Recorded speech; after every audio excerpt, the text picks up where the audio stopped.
மாம்சத்தில் வந்த இயேசு கிறிஸ்துவ அறிக்கை பண்ணா மட்டும்தான் பிதாவினுடைய ரட்சிப்பு நமக்கு உண்டு. மாம்சத்தில் வந்த இயேசு கிறிஸ்துவை அறிக்கை பண்ணாத எந்த ஆவியும் வந்துட்டு அந்த கிறிஸ்துவின் ஆவி என்று எழுதி இருக்கிறது. அப்படின்னாக்கா அதனாலதான் வந்துட்டு கிறிஸ்துவின் ஆவியை வெளிப்படுத்துறதுக்காக தான் பக்தராகிய இயேசு கிறிஸ்துவினாலும் என்று எழுதி இருக்கிறது. இதை வாசிக்கிற திருத்துவக்காரர்கள் வந்துட்டு என்ன ட்ரை பண்ணுவாங்கனாக்க, அப்ப இங்க பிதாவை பத்தியும் எழுதி இருக்குது, இயேசு கிறிஸ்துவ பத்தியும் எழுதி இருக்குது, அப்ப இவர்கள் இருவரும் தனித்தனி நபர்கள் தானே. ஆனா வேதம் சொல்கிறது வந்து, praise Lord brothers and sisters, கர்த்தராகிய இயேசு கிறிஸ்துவின் மகா பரிசுத்த நாமத்தினால் உங்கள் அனைவரையும் வாழ்த்துகிறேன். நாம் தேவன் ஒருவர் என்பதை விசுவாசிக்கிற பிள்ளைகளா இருக்கிறோம். இஸ்ரவேலை கேள், நம்முடைய தேவனாகிய கர்த்தர் ஒருவரே கர்த்தர் என்று எழுதி இருக்கிறது. பிதா, குமாரன், பரிசுத்தாவி நமக்கு ஒரு தேவனாக ஒரு கர்த்தராக இருக்கிறார் என்கிற இந்த அடிப்படை வேத சத்தியத்தை அறிந்த பிள்ளைகளா தான் நம்ம இருக்கிறோம். பட் ஆனாலும் நீங்க புதிய ஏற்பாட்டுல நிறைய இடத்துல வாசிக்கும் பொழுது நம்முடைய பிதாவாகிய தேவனாலும் கர்த்தராகிய இயேசு கிறிஸ்துவினாலும் என்கிற இந்த வார்த்தைகளை வந்துட்டு நீங்க அடிக்கடி வந்துட்டு பவுலோட லெட்டர்ஸ்ல வாசிக்க முடியும். குறிப்பா அந்த முதல் அதிகாரத்துல பவுல் எழுதின எல்லா முதல் அதிகாரத்திலையும் வந்துட்டு முதல் ஒரு 2 வசனம் 3 வசனத்துக்குள்ளார நம்முடைய பிதாவாகிய தேவனாலும் கர்த்தராகிய இயேசு கிறிஸ்துவினாலும் என்று எழுதி இருக்கிறது. இதை வாசிக்கிற திருத்துவக்காரர்கள் வந்துட்டு என்ன ட்ரை பண்ணுவாங்கனாக்க, அப்ப இங்க பிதாவை பத்தியும் எழுதி இருக்குது, இயேசு கிறிஸ்துவ பத்தியும் எழுதி இருக்குது, அப்ப இவர்கள் இருவரும் தனித்தனி நபர்கள் தானே அப்படின்ற ஒரு விஷயத்த சொல்லுவாங்க. திருத்துவக்காரர்கள் பிதா ஒரு தனிநபர், குமாரன் ஒரு தனிநபர், பரிசுத்தாவி ஒரு தனிநபர் அப்படின்னு சொல்றாங்க. ஆனா வேதம் சொல்கிறது வந்துட்டு பிதா, குமாரன், பரிசுத்தாவி ஒரு தேவனாக ஒரு ஆவியாக இருக்கிறார் என்று வேத சத்தியம் நமக்கு சொல்லி கொடுக்கிறது. அப்படி இருக்கிறப்ப இதற்கு என்ன அர்த்தம் அப்படிங்கிறத இன்றைக்கான பைபிள் ஸ்டடியில நம்ம ஆராய்ந்து பார்க்க போகிறோம். வாசிக்கலாம். ரோமர் முதல் அதிகாரம் 3வது வசனம். ரோமன்ஸ் 1. பிதாவாகிய தேவனாலும் கர்த்தராகிய இயேசு கிறிஸ்துவினாலும் உங்களுக்கு கிருபையும் சமாதானமும் உண்டாவதாக. ஆமென். ஆமென். நம்முடைய பிதாவாகிய தேவனாலும் கர்த்தராகிய இயேசு கிறிஸ்துவினாலும் உங்களுக்கு கிருபையும் சமாதானமும் உண்டாவதாக. இதே வசனத்தை நீங்க மீண்டும் மீண்டும் புதிய ஏற்பாட்டுல பல புஸ்தகத்துல வாசிக்க முடியும். இந்த வசனத்துல பாத்தீங்கன்னா நம்முடைய பிதாவாகிய தேவனாலும் கர்த்தராகிய இயேசு கிறிஸ்துவினாலும் என்று எழுதி இருக்கிறது. அப்படின்னாக்க இது 2 தனி நபர்களை குறிக்கிறதானே அப்படின்னு சொல்லி திருத்துவக்காரர்கள் சொல்றாங்க. இதனுடைய உண்மையான அர்த்தத்தை நம்ம ஆராய்ந்து பார்க்கலாம். இன்னும் ஒரு சில வசனங்களை வாசிப்போம். 1 கொரிந்தியர் முதல் அதிகாரம் 3வது வசனத்தை வாசிப்போம். 1 கொரிந்தியர். நம்முடைய பிதாவாகிய தேவனாலும் கர்த்தராகிய இயேசு கிறிஸ்துவினாலும் உங்களுக்கு கிருபையும் சமாதானம் உண்டாவதாக. ஆமென். ஆமென். மீண்டும் அதே வசனம் தான். நம்முடைய பிதாவாகிய தேவனாலும் கர்த்தராகிய இயேசு கிறிஸ்துவினாலும் உங்களுக்கு கிருபையும் சமாதானமும் உண்டாவதாக என்று எழுதி இருக்கிறது. அப்ப இங்கேயுமே வந்துட்டு பாத்தீங்கன்னா பிதாவாகிய தேவன் என்றும் எழுதப்பட்டிருக்கிறது, கர்த்தராகிய இயேசு கிறிஸ்து என்றும் எழுதப்பட்டிருக்கிறது. இது 2 தனி நபர்களை குறிப்பதா. அப்படியே 2 கொரிந்தியருக்கு வருவோம். 2 கொரிந்தியர் முதல் அதிகாரம் 2வது வசனத்தை வாசிப்போம். நம்முடைய பிதாவாகிய தேவனாலும் கர்த்தராகிய இயேசு கிறிஸ்துவினாலும் உங்களுக்கு கிருபையும் சமாதானம் உண்டாவதாக. ஆமென். ஆமென். அதே வசனங்கள் தான் மீண்டும் மீண்டும் ஆவியானவர் எழுதி இருக்கிறாரு. நம்முடைய பிதாவாகிய தேவனாலும் கர்த்தராகிய இயேசு கிறிஸ்துவினாலும் உங்களுக்கு கிருபையும் சமாதானமும் உண்டாவதாக. இது திருத்துவத்தை குறிக்கிறதா இருந்தா பரிசுத்த ஆவியானவர் எங்கே என்கிற கேள்வியை தான் நம்ம கேட்கணும். ஏன்னா வேத வாக்கியங்கள் எல்லாம் தேவ ஆவியினால் அருளப்பட்டிருக்கிறது என்று எழுதி இருக்கிறது இல்லைங்களா. வேத வாக்கியங்கள் எல்லாமே தேவ ஆவியினால் அருளப்பட்டிருக்கிறது. அப்ப இதை எழுதின தேவ ஆவியானவர் எங்க தனியா வந்துட்டு காண்பிக்கப்படவே இல்லையே. ஏன்னா திருத்துவக்காரர்கள் சொல்றது பிதா, குமாரன், பரிசுத்தாவி என்று 3 தனி நபர்களை குறித்து அவர்கள் பேசிக் கொண்டிருக்கிறார்கள். ஆனா வேதம் வந்துட்டு பிதா, குமாரன், பரிசுத்தாவி இது 3 வந்துட்டு ஒரு தேவனுடைய 3 விதமான தன்மைகளை காண்பிக்கிறது அப்படிங்கறத நம்ம வாசிக்கிறோம் இல்லைங்களா. அது 3 different roles of the same almighty God அப்படின்றத நம்ம விசுவாசிக்கிறோம். பிதான்னு சொல்லி நமக்கு ஆதியிலே வந்துட்டு சிருஷ்டிகர்த்தரா நமக்கு தெரியும். ஆதியிலே வந்துட்டு சிருஷ்டிகர்த்தரா இருந்த தேவன் எல்லாவற்றையும் வானத்தையும் பூமியும் சகல சிருஷ்டியும் அவர் உண்டாக்கினார். அதனால நம்மளோட உண்டாக்குனவரை பார்த்து பிதா அல்லது பிதாவாகிய தேவன் என்று நாம் சொல்கிறோம். அடுத்து மனிதன் பாவம் செய்த பொழுது மனிதனை ரட்சிக்க ஒருவரும் இல்லை. பிதாவாகிய தேவனே சொல்லியிருக்கிறார் பழைய ஏற்பாட்டுல, என்னை அல்லாமல் உங்களுக்கு ரட்சகர் ஒருவரும் இல்லை என்று பிதாவாகிய தேவன் சொல்லி இருக்கிறார். நீங்க ஏசாயா 43ஆம் அதிகாரம் படிச்சு பார்த்தாலோ 43:11 அல்லது ஓசியா 13:4 இந்த 2 வசனங்களையும் என்னை அல்லாமல் ரட்சகர் ஒருவரும் இல்லை என்று பிதாவாகிய தேவன் சொல்லி இருக்கிறார். அதனாலதான் பிதாவாகிய தேவனை பாலகனாக குமாரனாக புதிய ஏற்பாட்டுல அவர் மாம்சத்திலே பிறந்து வந்தார். ஏசாயா 9:6 நமக்கு தெரியும். தேவன் நமக்கு ஒரு பாலகன் பிறந்தார், நமக்கு ஒரு குமாரன் கொடுக்கப்பட்டார், கர்த்தத்துவம் அவர் தோளின் மேல் இருக்கும், அவருடைய நாமம் அதிசயமானவர், ஆலோசனை கர்த்தர், வல்லமையுள்ள தேவன், நித்திய பிதா என்று எழுதியிருக்கிறது. நித்திய பிதாவே மாம்சத்துல வெளிப்பட்டதுனாலதான் தேவன் மாம்சத்துல வெளிப்பட்டார் என்று 1 திமோத்தி 1:3-16 வந்துட்டு சொல்லுது. இப்ப தேவன் மாம்சத்துல வெளிப்பட்டார். எதற்காக தேவன் மாம்சத்துல வெளிப்பட்டன்னு வந்துட்டு, ஏன்னா பிள்ளைகள் மாம்சத்தையும் இரத்தத்தையும் உடையவர்களாக இருக்க அப்பாவும் பிள்ளைகளை போல மாம்சத்தையும் இரத்தத்தையும் உடையவரானார். இது ஒரு காரணம். 2வது, மரணத்துக்கு அதிகாரியா இருந்த பிசாசானவனை தமது மரணத்தினாலே அழிக்கும்படிக்கும் அவர் மாம்சத்தோடும் இரத்தத்தோடும் வர வேண்டி இருந்தது. சோ தேவன் தான் மாம்சத்துல வெளிப்பட்டார். எந்த தேவன்?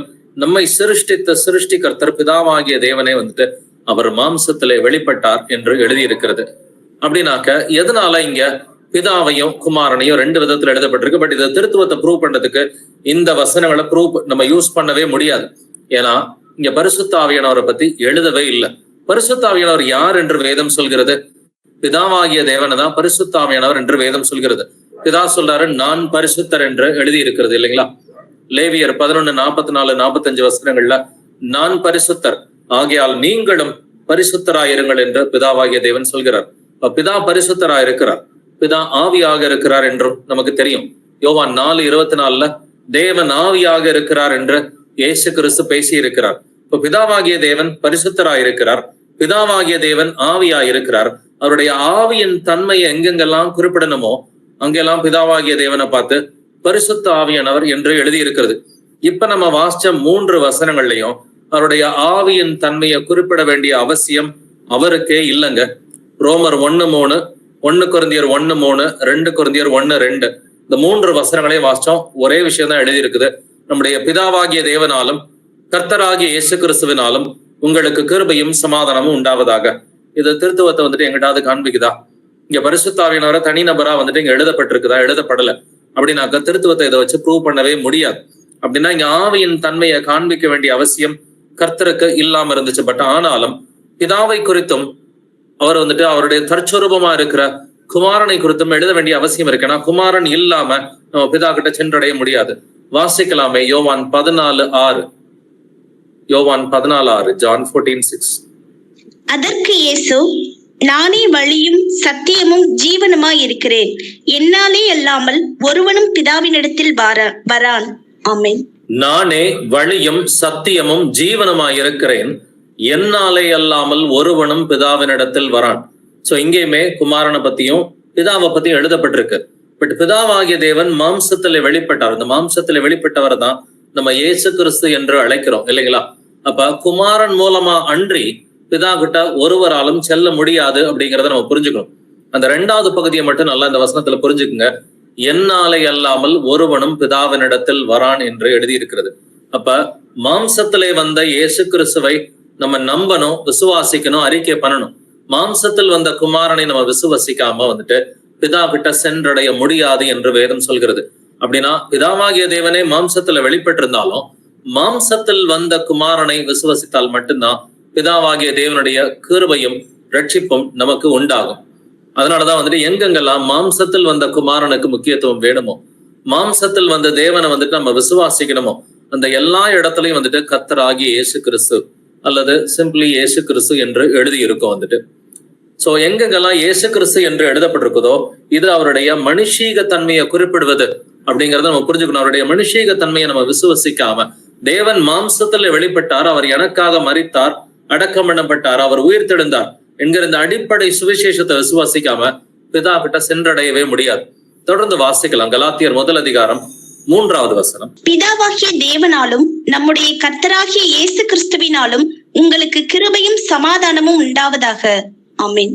ஆமென். அதே வசனம் தான். பிதாவாகிய தேவனாலும் நம்முடைய கர்த்தராகிய இயேசு கிறிஸ்துவினாலும் உங்களுக்கு கிருபையும் சமாதானமும் உண்டாவதாக.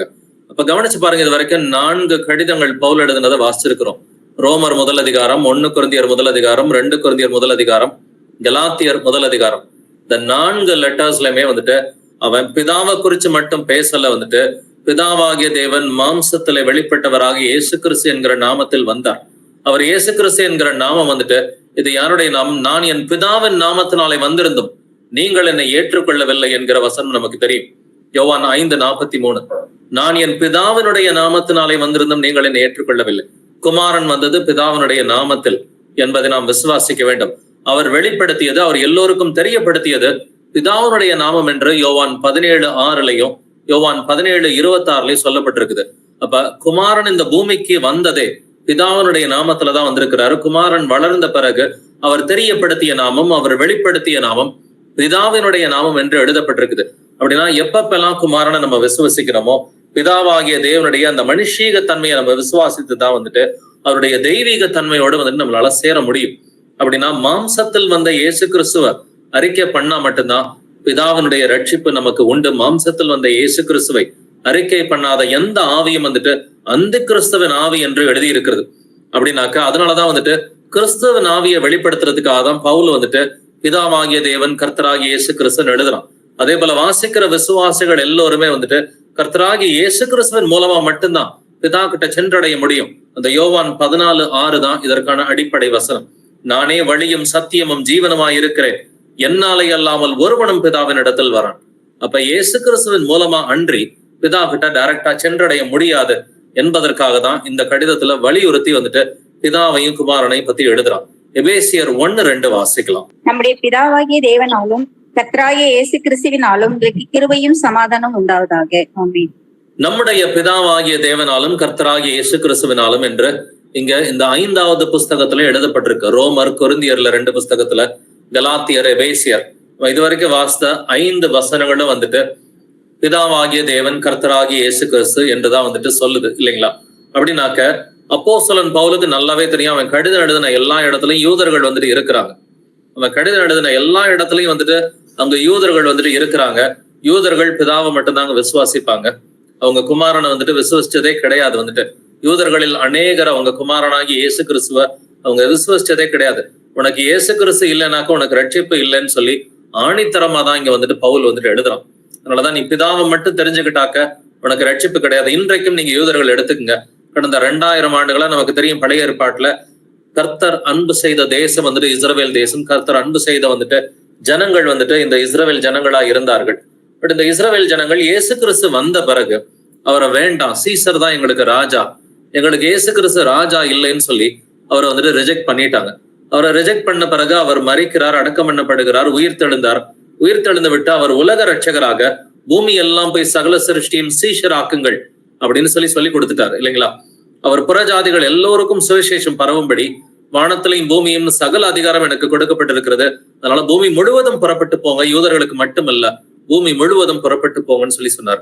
அவர் மாம்சத்துல இருக்கும் பொழுது நீங்க யூதர்களுடைய பட்டணங்கள்ல மட்டும்தான் போதிக்கணும், நீங்க புறஜாதி பட்டணங்களுக்கு போகக்கூடாது, சமாரியாவுக்கு போகக்கூடாதுன்னு சொல்லி சொன்ன அதே இயேசு கிறிஸ்து உயிர்த்தெழுந்த பிறகு நீங்க பூமி முழுவதும் போங்கன்னு சொல்லி தன்னுடைய சுவிசேஷத்தை புறஜாதிகளுக்கும் அவர் அனுப்பிவிட்டார். அப்படின்னாக்க இந்த கடந்த 2000 வருஷமா இயேசு கிறிஸ்துவை ஏற்றுக்கொள்ளாத இந்த இஸ்ரவேல் ஜனங்களுக்கு ரட்சிப்பு உண்டா? ரட்சிப்பு கிடையாது. அவங்களுக்கு பிதாவை தெரியுங்க, ஆனாலும் குமாரனை அங்கீகரிக்காதனால அவர்களுக்கு ரட்சிப்பு இல்லை என்று வேதம் சொல்கிறது. அதனாலதான் பிதாவாகிய தேவனாலும் கர்த்தராகிய இயேசு கிறிஸ்துவினாலும் என்னாலே அன்றி ஒருவனும் பிதாவின் இடத்தில் வரான். அப்ப இந்த வசனங்கள் எதுவுமே திருத்துவத்தை கோடிட்டு காட்டுகிற வசனங்களே கிடையாது. இதை வச்சு திருத்துவத்தை ப்ரூவ் பண்ணவே முடியாது. ஒருத்தலாத ஒரு குழந்தைத்தனமான ஒரு ஆர்குமெண்டா தான் இருக்கும். ஏன்னா திருத்துவத்தை அவங்க ப்ரூவ் பண்ணணும்னு சொன்னாக்க பிதா, குமாரன், பரிசுத்தாவின்னு சொல்லி அந்த 3 ரோலும் எழுதப்பட்டிருக்கணும். பட் இந்த வசனங்கள் எல்லாம் பாத்தீங்கன்னா அந்த 3 ரோல் எழுதப்படவே இல்லை. புதிய ஏற்பாட்டுல மெஜாரிட்டியா பாத்தீங்கன்னாக்க பிதா மற்றும் குமாரன் இந்த 2 ரோலை தான் மையப்படுத்தி எழுதியிருக்கும். ஏன்னா பரிசுத்தாவியனவர் நமக்குள் செயல்படுகிறார். இந்த பரிசுத்தாவியனவர் யார்? இது இயேசு கிறிஸ்துவின் ஆவி என்று வேதம் சொல்கிறது. இது பிதாவினுடைய ஆவி என்று வேதம் சொல்கிறது.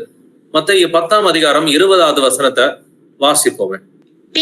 பேசுகிறவர்கள் நீங்கள் அல்ல, உங்கள் பிதாவின் ஆவியானவரே உங்களிலிருந்து பேசுகிறவர். ஆமென். ஆமென். பேசுகிறவர்கள் நீங்கள் அல்ல, பிதாவின் ஆவியானவரே உங்களிலிருந்து பேசுகிறவர் என்று எழுதியிருக்கிறது. அப்படியே இதை ஞாபகத்துல வச்சுக்கிட்டு மார்க் 13:11 வாசிப்போமே. அவர்கள் உங்களை கொண்டு போய் ஒப்பு கொடுக்கும் போது நீங்கள் என்ன பேசுவோம் என்று முன்னதாக கவலைப்படாமலும் சிந்தியாமலும் இருங்கள். அந்நாளிகையிலே உங்களுக்கு எது அருள் செய்யப்படுமோ அதையே பேசுங்கள். ஏனெனில் பேசுகிறவர்கள் நீங்கள் அல்ல, பரிசுத்த ஆவியை பேசுகிறவர். ஆமென். பேசுகிறவர்கள் நீங்கள் அல்ல, பரிசுத்த ஆவியை பேசுகிறவர். மத்தேயு 10:20 பேசுகிறவர்கள் நீங்கள் அல்ல, பிதாவின் ஆவிதான் உங்கள்ட்ட பேசுறாருன்னு சொல்லி வேதம் சொல்லுச்சு. ஆனா மார்க் 13:11 பேசுகிறவர்கள் நீங்கள் அல்ல, பரிசுத்த ஆவியை பேசுகிறவர்.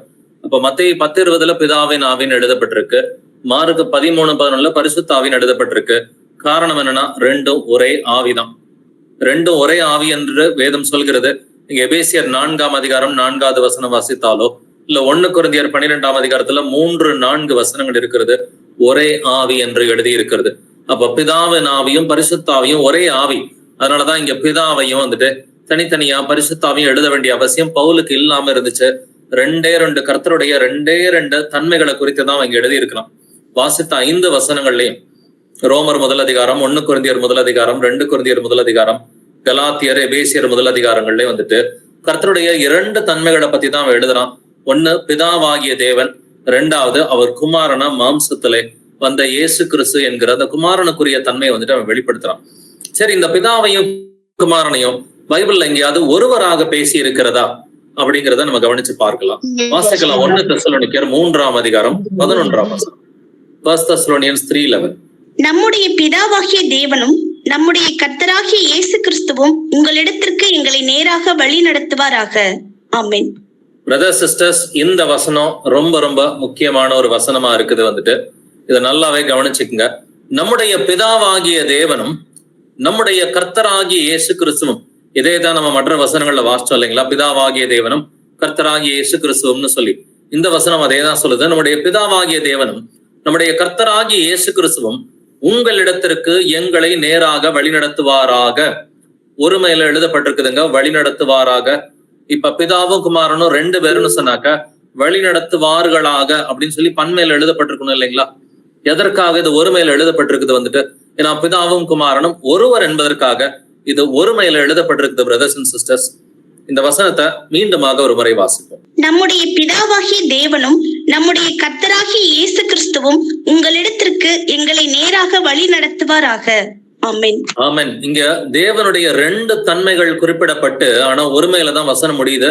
வழி நடத்துவாராக, வழி நடத்துவார்கள் என்று எழுதப்படல.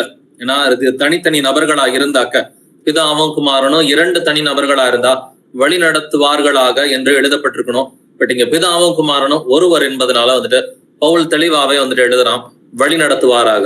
அப்ப இதுக்கு முன்னாடி நம்ம வாசதையும் பவுல் தான் எழுதியிருக்கான். ரோமர்ல 1 அதிகாரம், 1 கொரிந்தியர் 1 அதிகாரத்துல, 2 கொரிந்தியர்ல, கலாத்தியர், எபேசியர்ல நம்முடைய பிதாவாகிய தேவனாலும் கர்த்தராகிய இயேசு கிறிஸ்துவினாலும் என்று பவுல் தான் எழுதியிருக்கிறான் இல்லைங்களா?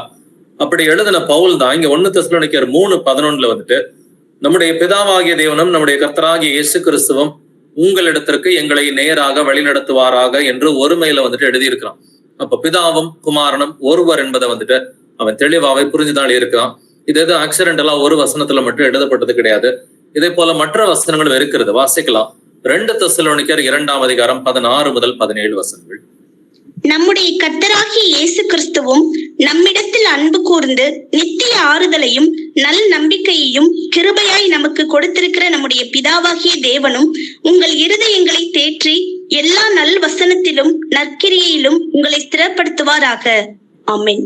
நல்ல அந்த வார்த்தைகளை கவனிச்சுக்கங்க பிரதர்ஸ் அண்ட் சிஸ்டர்ஸ். இதுவும் ரொம்ப அடிப்படையான ஒரு வசனம். பிதாவும் குமாரனும் ஒருவர் என்பதை நாம் உணர்ந்து கொள்வதற்கு இப்ப வாசித்த அந்த 2 வசனங்களுமே அடிப்படை வசனங்கள். வந்துட்டு 17வது வசனத்துல 2 தெசலோனிக்கர் 2:17 உங்களை ஸ்திரப்படுத்துவாராக என்று ஒருவரை குறித்து தான் பேசப்பட்டிருக்குது. ஆனா 16வது வசனத்துல பிதாவும் குமாரனும் இருக்கிறாங்க. 16வது வசனத்தை மீண்டும் வாசிக்கிறேன். நம்முடைய கர்த்தராகிய இயேசு கிறிஸ்துவும் என்று இயேசு கிறிஸ்துவ பத்தியும் பேசப்பட்டிருக்கு. அதுல கடைசி 3 வார்த்தைகள், 16வது வசனத்துல கடைசி 3 வார்த்தைகள் நம்முடைய பிதாவாகிய தேவனும். சோ 16வது வசனத்தை பாத்துக்குங்க. முதல் 3 வார்த்தைகள் நம்முடைய கர்த்தராகிய இயேசு கிறிஸ்து என்று எழுதி இருக்கிறது. கடைசி 3 வார்த்தை நம்முடைய பிதாவாகிய தேவன் என்று எழுதப்பட்டிருக்குது. இங்க கர்த்தருடைய 2 தன்மைகளை குறித்து அவன் எழுதுறான். எழுதிட்டு 17வது வசனத்துல வந்துட்டு முடிக்கும் பொழுது உங்களை ஸ்திரப்படுத்துவாராக. அப்ப பிதாவும் குமாரனும் 2 பேருன்னு சொன்னாக்க உங்களை ஸ்திரப்படுத்துவார்களாக என்று பன்மையில தானே எழுதியிருக்கணும். இங்க பன்மையில வந்துட்டு எழுதப்படவே இல்லையே, ஒருமையில தானே எழுதப்பட்டிருக்கு. அப்படின்னாக்க பிதாவும் குமாரனும் ஒருவர் என்பதை வந்துட்டு அறிந்தவனாக தான் இதை வந்துட்டு பவுல் வந்துட்டு தெளிவாவே எழுதுறான். தொடர்ந்து வாசிப்போம். 1 தெசலோனிக்கர் 4ஆம் அதிகாரம் 14வது வசனத்தை வாசிப்போம். இயேசுவானவர் மரித்த மரித்து பின்பு எழுந்திருந்தார் என்று விசுவாசிக்கிறோமே. அப்படியே இயேசுவுக்குள் நித்திரை அடைந்தவர்களையும் தேவன் அவரோடு கூட கொண்டு வருவார். ஆமென். இயேசுவானவர் மரித்து பின்பு எழுந்தார் என்று விசுவாசிக்கிறோம். இங்க இயேசுவை குறித்து வந்துட்டு ஆரம்பிக்குது வசனம் இல்லைங்களா? அப்படியே இயேசுவுக்குள் நித்திரை அடைந்தவர்களையும் தேவன் அவரோட கூட கொண்டு வருவார். இங்க புதிய ஏற்பாட்டுல தேவன் என்கிற வார்த்தை அதிகமாவே பிதாவாகிய தேவனை குறிக்கிற மாதிரி தான் எழுதப்பட்டிருக்கும். தேவன் அவரோட கூட கொண்டு வருவார். அப்போ பூமிக்கு யாருங்க வரா? பிதா வராரா இல்ல இயேசு கிறிஸ்து வராரா? இயேசு கிறிஸ்து தான் பூமிக்கு வருகிறாருன்னு நம்ம விசுவாசிக்கிறோம் இல்லைங்களா? அப்ப இயேசுவானவர் பூமிக்கு வரும் பொழுது இயேசுவுக்குள் நித்திரை அடைந்த பரிசுத்தவான்களையும் யாருங்க கொண்டு வருவா? தேவன் அவரோட கூட பூமிக்கு கொண்டு வருவாருங்க. பிதாவாகிய தேவன் வந்துட்டு இயேசுவோட கூட பூமிக்கு கொண்டு வருவார் என்று வேதம் சொல்கிறது. அப்படின்னா இங்க வந்துட்டு பிதாவாகிய தேவனையும் குமாரனையும் வந்துட்டு ஒருவராக பாவித்துதான் வந்துட்டு இங்க அப்போஸ்தலன் பவுல் வந்துட்டு எழுதியிருக்கிறான்.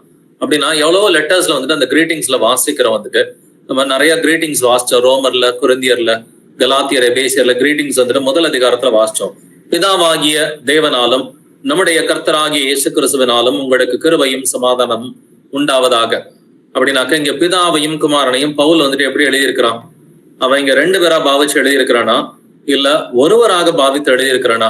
1 தெசலோனிக்கர் 3:11 நம்முடைய பிதாவாகிய தேவனும் நம்முடைய கர்த்தராகிய இயேசு கிறிஸ்துவும் உங்களிடத்திற்கு எங்களை நேராக வழி நடத்துவாராக ஒருமையில தான் எழுதப்பட்டிருக்கு. பிதாவையும் குமாரனையும் ஒருவர் என்று பாவித்துதான் எழுதியிருக்கிறான். அதே போல 2 தெசலோனிக்கர் 2:16-17 வந்துட்டு நம்முடைய கர்த்தராகிய இயேசு கிறிஸ்துவும் நம்முடைய பிதாவாகிய தேவனும் உங்களை ஸ்திரப்படுத்துவாராக என்று பிதாவையும் குமாரனையும் ஒருவராக பாவித்துதான் வந்துட்டு எழுதியிருக்கிறான். தொடர்ந்து வாசிப்போம். வெளிப்படுத்தின விசேஷம் 11ஆம் அதிகாரம் 15ஆம் வசனம். 7ஆம் தூதன் எக்காலம் ஊதினான். அப்பொழுது உலகத்தின் ராஜ்யங்கள் நம்முடைய கர்த்தருக்கும் அவருடைய கிறிஸ்துவுக்கும் உரிய ராஜ்யங்கள் ஆயின. அவர் சதா காலங்களிலும் ராஜ்யபாரம் பண்ணுவார் என்னும் கம்பீர சத்தங்கள் வானத்தில் உண்டாயின. ஆமென். 7ஆம் தூதன் எக்காலம் ஊதினான். அப்பொழுது இந்த உலகத்தின் ராஜ்யங்கள் யாருடைய ராஜ்யங்களா மாறின? நல்ல அந்த வார்த்தைகளை கவனிச்சு பாருங்க. நம்முடைய கர்த்தருக்கும் அவருடைய கிறிஸ்துவுக்கும் உரிய ராஜ்யங்கள் ஆயின. அப்ப இந்த பூமியின் ராஜ்யங்கள் யாருடைய ராஜ்யமா மாறுது? நம்முடைய கர்த்தருக்கும்னு சொன்னாக்க இங்க பிதாவை குறிக்கிற மாதிரி தான் எழுதி இருக்குது. அதே போல பக்கத்துல அவருடைய கிறிஸ்துவுக்கும் அப்படின்னா இங்க குமாரனை குறிக்கிறது. பிதாவுக்கும் குமாரனுக்குரிய ராஜ்யங்களா மாறின அவர் சதா காலங்களிலும் ராஜ்யபாரம் பண்ணுவார். பிதாவையும் குமாரனையும் குறிச்சு இந்த வசனத்துல முதல் பகுதியில் எழுதிட்டு அவர் அப்படின்னு சொல்லி ஒருமையில தான் எழுதப்பட்டிருக்குதுங்க. அவர் சதா காலங்களிலும் ராஜ்யபாரம் பண்ணுவார். இங்க கர்த்தருக்கும் கிறிஸ்துவுக்கும் என்று இங்க 2 தன்மையை வந்துட்டு குறிச்சிட்டு பிதாவையும் குமாரனையும் குறித்து எழுதிட்டு அவர் என்று ஒருமையில தான் எழுதப்பட்டிருக்குது. அப்படின்னாக்க எந்தெந்த இடத்துல எல்லாம் புதிய ஏற்பாட்டுல நம்முடைய பிதாவாகிய தேவனாலும் நம்முடைய கர்த்தராகிய இயேசு கிறிஸ்துவினாலும் என்று எழுதப்பட்டிருக்குதோ அது எல்லாமே ஒருவரை குறிக்கிற மாதிரி தான் எழுதியிருக்குது. ஏன் இங்க ஒருவரை குறிக்கிற இங்க 2 தன்மைகள் குறிக்கப்பட்டிருக்குதுன்னா குமாரன் இல்லாம பிதா கிட்ட சென்றடைய முடியாது என்பதை நம்ம நல்லாவே புரிஞ்சுக்கணும். என்னாலே அல்லாமல் ஒருவனும் பிதாவின் இடத்தில் வரான். மாம்சத்தில் வந்த இயேசு கிறிஸ்துவை அறிக்கை பண்ணாத எந்த ஆவியும் அந்தி கிறிஸ்துவன் ஆவி என்று எழுதப்பட்டிருக்கிறது. அப்படின்னா மாம்சத்தில் வந்த இயேசு கிறிஸ்துவை நம்ம விசுவாசித்து அறிக்கை செய்தால் மட்டும்தான் வந்துட்டு ஆவியா இருக்கிற தேவன்கிட்ட சென்றடைய முடியும். பிதாவாகிய தேவன்கிட்ட நம்ம சென்றடைய முடியும் அப்படின்னு சொன்னாக்க நம்ம மாம்சத்தில் வந்த குமாரனை விசுவாசித்தால் மட்டும்தான், அவரை அறிக்கை செய்தால் மட்டும்தான் பிதா கிட்ட சென்றடைய முடியும். அப்படி இல்லைனாக்க பிதா கிட்ட சென்றடைய முடியாது. இதுக்கு நம்ம நல்லாவே புரிஞ்சுக்க வேண்டியது இந்த வெளிப்படுத்தின விசேஷத்துக்குரிய புஸ்தகம். வெளிப்படுத்தின விசேஷத்துல 22:1 வாசிக்கலாம். பின்பு பளிங்கை போல் தெளிவான ஜீவ தண்ணீர் உள்ள சுத்தமான நதி தேவனும் ஆட்டுக்குட்டியானவரும் இருக்கிற சிங்காசனத்தில் இருந்து புறப்பட்டு வருகிறதை எனக்கு காண்பித்தான். ஆமென். பின்பு பளிங்கை போல் தெளிவான தண்ணீருள் ஜீவ தண்ணீர் உள்ள சுத்தமான நதி எங்கே இருந்து புறப்பட்டு வருகிறது? தேவனும் ஆட்டுக்குட்டியானவரும் இருக்கிற சிங்காசனத்திலிருந்து. பரலோகத்துல எத்தனை சிங்காசனம் இருக்குது? ஒரே ஒரு சிங்காசனம் என்று வெளிப்படுத்தின விசேஷம் 4:2 சொல்லுது. அதே போல அந்த சிங்காசனத்துல எத்தனை பேர் வந்துட்டு வீட்டு இருக்கிறாங்க? ஒருவர் வீட்டு இருந்தார் என்றும் எழுதி இருக்கிறது. அப்ப பரலோகத்துல ஒரே ஒரு சிங்காசனம் தான் இருக்கு. அதுல ஒருவர் மட்டும்தான் வீட்டு இருக்கிறாரு. அப்படி இருக்கிறப்ப தேவனும் ஆட்டுக்குட்டியானவரும் இருக்கிற சிங்காசனம்னு என்ன அர்த்தம்? தேவனும் ஆட்டுக்குட்டியானவரும் ஒருவர் தாங்க. தேவனும் ஆட்டுக்குட்டியானவரும் ஒருவர் தான். அப்படின்றதுனாலதான் தேவனும் ஆட்டுக்குட்டியானவரும் இருக்கிற சிங்காசனம் என்று எழுதி இருக்கிறது. அப்ப இங்க தேவன் வேற ஆட்டுக்குட்டியானவர் வேறன்னு நம்ம சொல்றது கிடையாது, சொல்லவும் முடியாது. ஏன்னா அங்க ஒரு சிங்காசனம், அதுல ஒருவர் வீட்டு இருக்கிறார். அப்படின்னா தேவனும் ஆட்டுக்குட்டியானவரும் ஒருவர் அப்படின்னு சொன்னாக்க நம்முடைய பிதாவாகிய தேவனாலும் கர்த்தராகிய இயேசு கிறிஸ்துவினாலும்னாக்க இதுவும் ஒருவரை தான் குறிக்கிறது என்பதை நம்ம உணர்ந்துக்கணும். தொடர்ந்து இந்த சிங்காசனத்தை குறித்து நம்ம தெரிஞ்சுக்கலாம். வெளிப்படுத்தின விசேஷம் 22 3வது வசனத்தை வாசிக்கலாம். இனி ஒரு சாபமும் இராது. தேவனும் ஆட்டுக்குட்டியானவரும் இருக்கிற சிங்காசனம் அதில் இருக்கும். ஆமென். தேவனும் ஆட்டுக்குட்டியானவரும் இருக்கிற சிங்காசனம், ஒரே ஒரு சிங்காசனம்ங்க. அந்த ஒரே ஒரு சிங்காசனம் வந்துட்டு தேவனும் ஆட்டுக்குட்டியானவரும், தேவனாகவும் ஆட்டுக்குட்டியானவராகவும் இருக்கிற அந்த ஒரே தேவன் இருக்கிற அந்த ஒரே சிங்காசனம். இந்த சிங்காசனத்தை குறித்து நம்ம தெரிஞ்சுக்கலாம். வெளிப்படுத்தின விசேஷம் 4:2 வாசிக்கலாம். உடனே ஆவிக்குள்ளானேன்.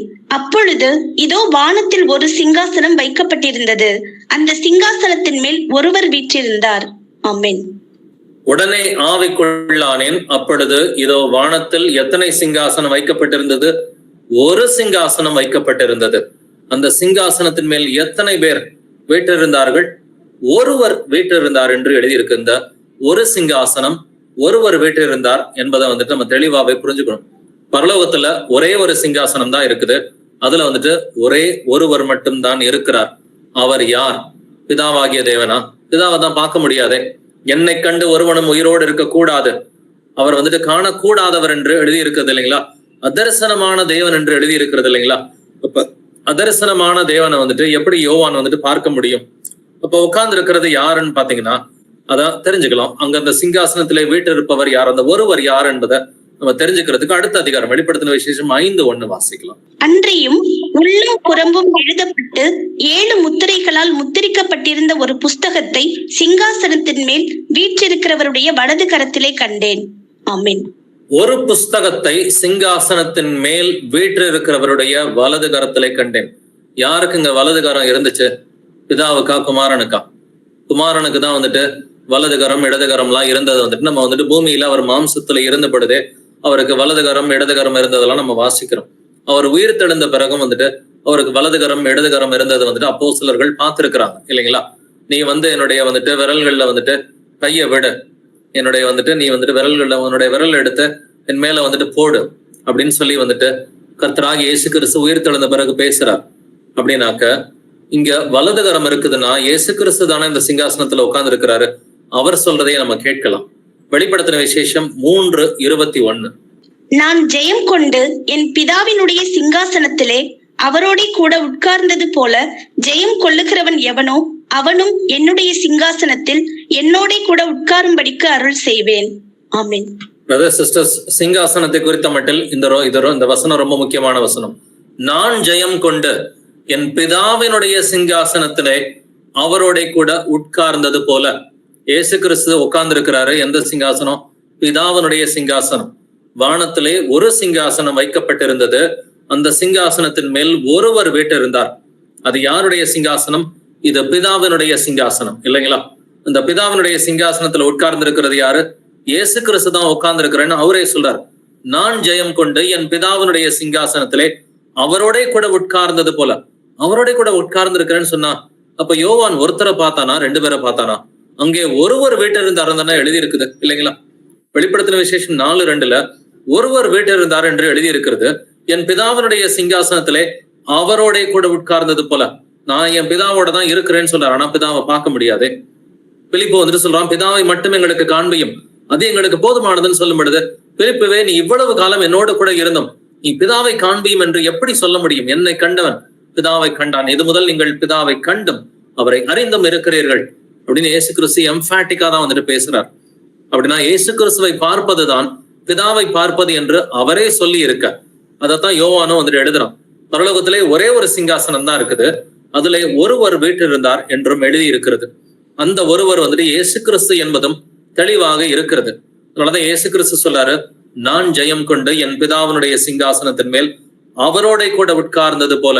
இப்ப அவரோட கூட தான் நான் இருக்கிறேன்னு சொன்னாலும் வந்துட்டு என் பிதா என்னை தனியே விடுவதில்லை, அவர் எப்பொழுதும் என்னோட கூட இருக்கிறார்னு சொல்லி இயேசு கிறிஸ்து பூமியில இருக்கிறப்ப நாங்க சொன்னாரு, நானும் பிதாவும் ஒன்றாய் இருக்கிறோம் அப்படின்னு சொல்லி இருக்கிறார். என்னை கண்டவன் பிதாவை கண்டான் என்று சொல்லி இருக்கிறார். அதனாலதான் பரலோகத்துல ஒரே ஒரு சிங்காசனம், அதுல ஒருவர் உட்கார்ந்து இருக்கிறார். ஒருத்தரா இருந்தாலும் இயேசு சொல்லாரு, நான் ஜெயம் கொண்டு என் பிதாவினுடைய சிங்காசனத்திலே அவரோட கூட தான் நான் உட்கார்ந்து இருக்கிறேன்னு சொல்லி சொல்றாரு. நான் பிதாவோட கூட இருக்கிறேன்டார். ஆனா பாக்குறது ஒருத்தரை தான் பார்க்க முடியுது இல்லைங்களா? இதுல இருந்து என்ன தெரியுது? பிதாவும் குமாரனும் ஒருவர் தான் என்று புரிகிறது. பட் ஏன் யோவானால வந்துட்டு குமாரனை மட்டும்தான் பார்க்க முடிஞ்சு, ஏன் பிதாவை பார்க்க முடியல அப்படின்னா, குமாரனை காண்பது பிதாவை காண்பது. அவருடைய வந்துட்டு தன்மையை நம்ம இன்னும் நல்லா புரிஞ்சுக்கணும்னா ஒரு வசனம் வாசிக்கலாம். கொலோசையர் 1:15 வசனத்தை வாசிக்கலாம். அவர் அதரிசனமான தேவனுடைய தற்சுரூபமும் சர்வ சிருஷ்டிக்கும் முந்தின பேருமானவர். ஆமென். அவர் அதரிசனமான தேவனுடைய தற்சுரூபமும். அப்ப அதரிசனமான தேவன், இன்விசிபிள் காட் யாருங்க? பிதாவாகிய தேவன். he is an invisible God. அவர் அதரிசனமான தேவன். அவரை தரிசனமாக பார்க்க முடியாது. ஆனா அந்த அதரிசனமான தேவனை நீங்க பார்க்கணும்னு சொன்னா அவருடைய தற்சுரூபமாகி இயேசு கிறிஸ்துவை பார்த்தாலே வந்துட்டு போதும். he is the image of the invisible God என்று எழுதி இருக்கிறது இல்லைங்களா? Jesus Christ is the express image of the invisible God. அதரிசனமான தேவனுடைய தற்சுரூபம். அந்த தற்சுரூபத்தை தான் வந்துட்டு யோவான் வந்துட்டு அந்த வானத்துல பாக்குறோம். பரலோகத்திலே ஒரே ஒரு சிங்காசனம் தான் வைக்கப்பட்டிருந்தது, அதுல ஒருவர் தான் வீட்டிருந்தார் என்று எழுதி இருக்கிறது. ஒருவர் தான் வீட்டிருந்தார் என்று எழுதிட்டு அதே யோவான் தான் வெளிப்படுத்தின விசேஷம் 22:1 தேவனும் ஆட்டுக்குட்டியானவரும் இருக்கிற சிங்காசனத்திலிருந்து ஜீவ தண்ணீர் புறப்பட்டு வந்ததுன்னு சொல்றான். அப்ப அந்த சிங்காசனத்துல தேவனும் ஆட்டுக்குட்டியானவரும்னா தேவனாகவும் ஆட்டுக்குட்டியானவராகவும் ஒருவர் தான் இருக்கிறார். பிதாவாகவும் குமாரனாகவும் ஒருவர் தான் இருக்கிறார். அதனாலதான் தேவனும் ஆட்டுக்குட்டியானவரும் அந்த சிங்காசனத்தில் இருக்கிறார் என்று எழுதியிருக்கிறது. நான் ஜெயம் கொண்டு என் பிதாவினுடைய சிங்காசனத்திலே அவரோட கூட உட்கார்ந்து இருக்கிறது போல. அப்ப பிதாவும் குமாரனும் சிங்காசனத்தில் இருக்கிறேன்னு சொன்னாலும் யோவான் பாக்குறது ஒருத்தர் தான் பாக்குறான். ஏன்னா அவர் அதரிசனமான தேவனுடைய தற்சுரூபமா இருக்கிறார். நீங்கள் குமாரனை பார்த்துட்டீங்கன்னா பிதாவை பார்த்ததா அர்த்தம். எபிரேயர் 1:3 வாசிப்போம். இவர் அவருடைய மகிமையின் பிரகாசமும் அவருடைய தன்மையின் சொரூபமுமாயிருந்து சர்வத்தையும் தம்முடைய வல்லமையுள்ள வசனத்தினாலே தாங்குகிறவராய் தம்மாலே தாமே நம்முடைய பாவங்களை நீக்கும் சுத்திகரிப்பை உண்டு பண்ணி உன்னதத்தில் உள்ள மகத்துவமானவருடைய வலது பாரிசத்திலே உட்கார்ந்தார். ஆமென். வலது பாரிசத்திலே உட்கார்ந்தார். இயேசு கிறிஸ்து எங்கெங்க உட்கார்ந்து இருக்கிறாரு? நான் ஜெயம் கொண்டு என் பிதாவினுடைய சிங்காசனத்திலே அவரோட கூட உட்கார்ந்தது போல அவர் வலது பாரிசத்துல உட்கார்ந்தாரு. வலது பாரிசத்துல உட்கார்ந்தாருன்னா பரலோகத்துல 2 சிங்காசனம் எல்லாம் கிடையாது. பிதாவுக்கு வலது கை வலது கால் எல்லாம் வந்துட்டு கிடையாது இல்லைங்களா? பரலோகத்துல ஒரே ஒரு சிங்காசனம் இருக்கு. அந்த பிதாவினுடைய சிங்காசனத்துக்கு பெயர் தான் வலது பாரிசம் என்பதை நம்ம நல்லா புரிஞ்சுக்கணும். வலது பாரிசம் என்பது இது ஒரு ஓமையை போல சொல்லப்பட்டது. யூதர்களுடைய பாஷையில வந்துட்டு the right hand of God. வலது பாரிசம் என்பது பிதாவினுடைய சிங்காசனத்தை குறிப்பதுதான் வலது பாரிசம். அதனாலதான் இயேசு கிறிஸ்துவ இந்த வார்த்தைக்கு தான் கொலை பண்ணார். மனுஷகுமாரன் பிதாவினுடைய வலது பாரிசத்துல வீட்டிருக்கிறதை நீங்கள் காண்பீர்கள் என்று சொன்ன வார்த்தைக்கு தான் இயேசு கிறிஸ்துவை கொலைக்கு பாத்திரர் என்று அவர்கள் தீர்ப்பிட்டார்கள். அதே போல வந்து ஸ்தேவானையும் இதனாலதான் கொலை செய்தார்கள். பிதாவினுடைய வலது பாரிசத்துல மனுஷகுமாரன் நிற்கிறதை காண்கிறேன். வலது பாரிசம் என்பது பிதாவினுடைய சிங்காசனங்க. வலது பாரிசம் என்பது பிதாவினுடைய சிங்காசனம். பட் இந்த வசனத்தை நல்லாவே புரிஞ்சுக்கலாம். எபிரேயர் 1:3 இவர் அவருடைய மகிமையின் பிரகாசமும் அவருடைய தன்மையின் சொரூபமுமாயிருந்து. இவர் பிதாவினுடைய தன்மையின் சொரூபமாய் இருக்கிறார். நல்லா புரிஞ்சுக்குங்க. பிதாவினுடைய தன்மை வந்துட்டு ஆவியின் தன்மை, சரிங்களா? பிதாவினுடைய ஆவியின் தன்மையின் சொரூபமாய் இருக்கிறார். அப்ப ஆவியின் தன்மையில இருந்தா உங்களால பார்க்க முடியாது. தன்னை காண்பிக்கணும்னு பிதா ஆசைப்பட்டாரு. அதனாலதான் அவருடைய தற்சொரூபமா நம்ம இயேசு கிறிஸ்து என்று நாம் அவரை காண்கிற பிள்ளைகளா வந்துட்டு இருக்கிறோம். அவர் அதரிசனமான தேவனுடைய தற்சொரூபமா இருக்கிறார். இயேசு கிறிஸ்து பிதாவினுடைய மகிமையின் பிரகாசமா இருக்கிறார். இயேசு கிறிஸ்து பிதாவினுடைய தன்மையின் சொரூபமா இருக்கிறார் என்று வேதம் சொல்கிறது. இந்த வார்த்தைகளை வந்துட்டு ஒவ்வொரு வார்த்தையா நம்ம நல்லா வந்துட்டு கவனமாவே புரிஞ்சுக்கணும். அதனாலதான் நானும் பிதாவும் ஒன்றா இருக்கிறோம், என்னை கண்டவன் பிதாவை கண்டான் என்று இயேசு கிறிஸ்து பூமியில இருந்தப்பவே சொன்னாருங்க. பூமியில இருந்தப்ப அதேதான், நீ என்ன பார்த்துட்டா பிதாவை பார்த்துட்ட. பரலோகத்துல இருக்கிறப்பையும் யோவான் போய் பார்த்தது வந்துட்டு ஒரே ஒருத்தரை தான் வந்துட்டு பார்த்தான். அப்படின்னாக்க பவுல் எழுதுற எல்லா இடத்துலயும் வந்துட்டு நம்முடைய பிதாவாகிய தேவனாலும் நம்முடைய கர்த்தராகிய இயேசு கிறிஸ்துவினாலும் உங்களுக்கு கிருபையும் சமாதானமும் உண்டாவதாக. இது 2 பேரை குறிச்சு பேசுறதா? ஒரே தேவனுடைய 2 தன்மைகளை குறிக்கிறதுங்க. ஒரே தேவனுடைய 2 தன்மைகளை குறிக்கிறது. பிதாவாகிய தேவன் அப்படின்னு சொல்றது வந்துட்டு அவரை கிரியேட்டரா, சிருஷ்டி கர்த்தரா பார்க்கிறோம். அதனாலதான் பிதாவாகிய தேவன் சொல்றோம். அவரை ரட்சகரா நீங்க வந்துட்டு புரிஞ்சுக்கணும்னு சொன்னாக்க கர்த்தராகிய இயேசு கிறிஸ்து அப்படின்ற தன்மையில வந்துட்டு புரிஞ்சுக்கிறோம்.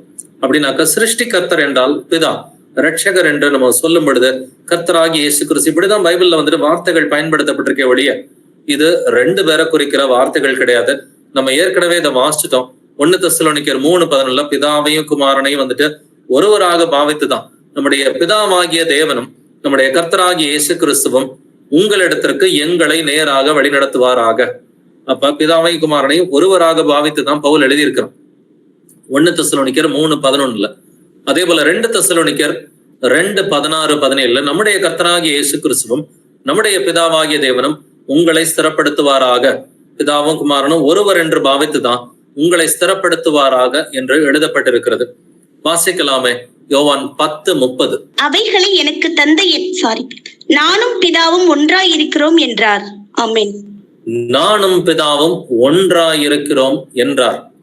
அப்ப நானும் பிதாவும் ஒண்ணுதான்பா அப்படின்னு சொல்லி யோவான் தான் இங்க எழுதியிருக்கிறான்.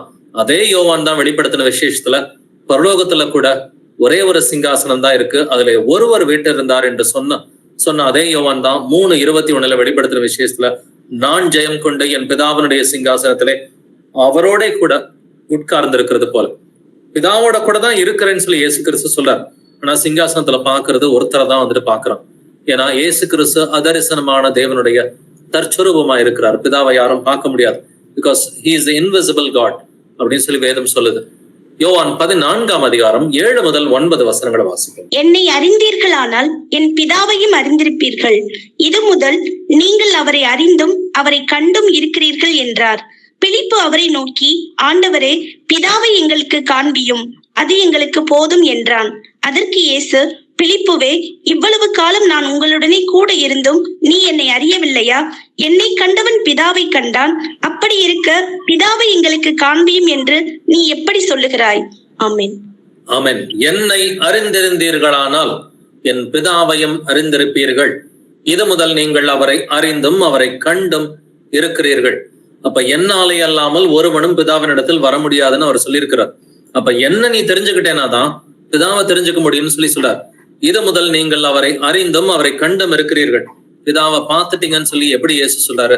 ஏன்னா என்னை கண்டவன் பிதாவை கண்டான்னு சொல்லி இயேசு கிறிஸ்து சொல்றார். பிதாவை எங்களுக்கு காண்பியும் என்று நீ எப்படி வந்துட்டு சொல்ல முடியும் அப்படின்ற கேள்வியை வந்துட்டு பிலிப்பு கிட்ட கேட்கிறார். இப்ப என்ன கண்டாலே நீ பிதாவை பார்த்துட்ட, ஏன்னா இவர் அவருடைய தன்மையின் சொரூபமா இருக்கிறார். அதரிசனமான தேவனுடைய தற்சொரூபமா வந்துட்டு இருக்கிறாரு. பிதாவினுடைய தன்மையின் சொரூபமா இருக்கிறார். நீங்க இப்படி பிதாவாகிய தேவனும் குமாரனாகிய இயேசு கிறிஸ்துவும் திருத்துவக்காரர்கள் சொல்லுவாங்க இது 2 நபர்களை குறிப்பது அப்படின்னு சொன்னாக்க, இது போலவே நாமளும் வசனங்களை எடுக்க முடியும் அப்படின்றத அவங்களுக்கு நம்ம சொல்லி கொடுக்கலாம். வந்துட்டு இப்ப நீ வந்துட்டு ஆண்ட்னு போட்டிருக்க, அவங்க என்ன சொல்லுவாங்க இங்கிலீஷ் பைபிள்ல வந்துட்டு இங்க வந்துட்டு ஃபாதர் அண்ட் சன்னு போட்டிருக்கு பிரதர், அதனால ஆண்ட்னு போட்டிருக்கிறதுனால இங்க 2 நபர்களை குறிச்சாதான் இங்கிலீஷ்ல ஆண்ட்னு சொல்லி சொல்லுவாங்க அப்படின்ற இந்த ஒரு வாதத்தை முன் வச்சாங்கன்னா நாமளும் இதே போல வசனங்களை சொல்ல முடியும். வாசிக்கலாம். கலாத்தியர் 1:4 வாசிப்போம். அவர் நம்மை இப்பொழுது இருக்கிற பொல்லாத பிரபஞ்சத்தின் என்று விடுவிக்கும்படி நம்முடைய பிதாவாகிய தேவனுடைய சித்தத்தின்படியே நம்முடைய பாவங்களுக்காக தம்மை தாமே ஒப்பு கொடுத்தார். ஆமென். தமிழ்ல ரொம்ப அழகா நம்முடைய பிதாவாகிய தேவனுடைய சித்தத்தின்படியே அப்படின்னு ரொம்ப கரெக்டான டிரான்ஸ்லேஷன் அழகா வந்துருச்சு. ஆனா இது இங்கிலீஷ்ல படிச்சு பாத்தீங்கன்னாக்க God and our Father அப்படின்னு சொல்லி எழுதியிருக்கும். According to the will of God and our Father. அப்ப and போட்டாக்க 2 தனி நபர்கள்னு சொன்னாக்க அப்ப காட் ஒரு தனி நபர், ஃபாதர் ஒரு தனி நபரா? ஏன்னா திருத்துவக்காரர்கள் இப்படி வந்துட்டு ஒரு புத்தியினமான வாக்குவாதங்களை வந்துட்டு முன் வைப்பார்கள். இல்ல பிரதர், இங்கிலீஷ்ல and போட்டிருந்தா 2 தனி நபர்கள்னு சொல்லி, அப்ப ஃபாதர் அண்ட் சன் இது 2 தனி நபர்கள் அப்படின்னு சொன்னாக்க காட் அண்ட் ஃபாதர் 2 தனி நபரா? அப்ப தேவன் தனியா ஒருத்தர், பிதா தனியா ஒருத்தரா? காட் அண்ட் ஆர் ஃபாதர் அப்படின்னு தான் இந்த வசனத்தை எழுதியிருக்கு. அப்ப காட் அண்ட் ஆர் ஃபாதரை தமிழ் எப்படி மொழிபெயர்த்திருக்கிறோம்? நம்முடைய பிதாவாகிய தேவன் சிம்பிளா வந்துட்டு ஒரே வார்த்தையில கொடுத்துட்டோம். தமிழ் மொழிபெயர்ப்பு ரொம்ப அழகா தான் வந்துட்டு இதுல இருக்குது. காட் அண்ட் ஆர் ஃபாதர்னு சொல்லி இங்கிலீஷ்ல ஓரளவுக்கு கொஞ்சம் ஆம்பிகுவஸா தான் வந்துட்டு இருக்குது. கொஞ்சம் வந்துட்டு ஒரு இங்க ஒருவரை குறிக்கிற மாதிரி இங்கிலீஷ்ல இல்ல.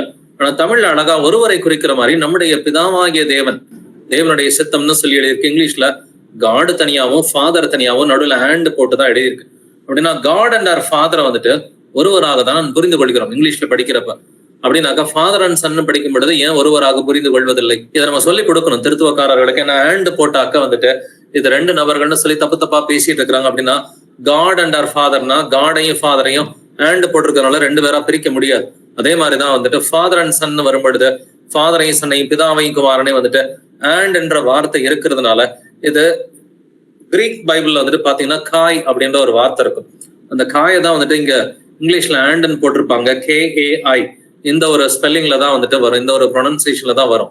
பட் அது ஆண்ட்ன்னு சொல்றதை காட்டிலும் ஈவன் அப்படின்னு சொல்றதா நம்முடைய பிதாவாகிய தேவனும். அவர் தேவனாகவும் இருக்கிறாரு, பிதாவாகவும் இருக்கிறாரு. அதனாலதான் பிதாவாகிய தேவனும் அப்படின்ற வார்த்தையை நீங்க நிறைய இடத்துல பாப்பீங்க. அது ஈவன் அப்படின்ற வார்த்தையில அந்த ஒரு ப்ரொனன்சியேஷன்ல வந்துருச்சுனாக்க, அந்த டிரான்ஸ்லேஷனோட வந்துருந்துச்சுன்னா ரொம்ப கரெக்டா இருக்கும். பட் ஈவன்றது நிறைய இங்கிலீஷ் பைபிள்ல வந்துட்டு எழுதவும் பட்டிருக்குது. பட் இந்த ஆண்ட் போட்டிருந்தாக்க இது ரெண்டு தனிநபர்கள் அல்ல என்பதை நம்ம புரிஞ்சுக்கணும். பிலிப்பியர் 4:20 வாசிக்கலாமே. நம்முடைய பிதாவாகிய தேவனானவருக்கு என்றென்றைக்கும் மகிமை உண்டாவதாக. ஆமென். நம்முடைய பிதாவாகிய தேவனானவருக்கு, இங்க பிதாவாகிய தேவனானவருக்குன்னு சொல்லி ரொம்ப சிம்பிளா அழகா தமிழ்ல எழுதப்பட்டிருக்கு. பட் இங்கிலீஷ்ல படிச்சு பாத்தீங்கன்னா காட் அண்ட் அவர் ஃபாதர் அப்படின்னு சொல்லி எழுதப்பட்டிருக்கு. இப்ப அண்ட் போட்டிருக்கிறதுனால காட் தனிநபர், ஃபாதர் தனிநபர் அப்படின்னு சொல்லி இங்க ரெண்டு பேரையா குறிக்குது. காட் அண்ட் ஆர் ஃபாதர் அப்படின்னா காட்னா தேவன், ஃபாதர்னா பிதா. அதனாலதான் தமிழ்ல அழகா பிதாவாகிய தேவனானவருக்குன்னு சொல்லி ஒருவரை குறிக்கிற மாதிரி அழகா தமிழ்ல எழுதியிருக்கு. இங்கிலீஷ்ல வந்துட்டு ரெண்டு பேரை குறிக்கிறது போலதான் எழுதியிருக்கு, காட் அண்ட் ஆர் ஃபாதர். ஆனா வாசிக்கிறப்ப இந்த காட் அண்ட் ஆர் ஃபாதர் ஒருவரை தான் குறிக்குது.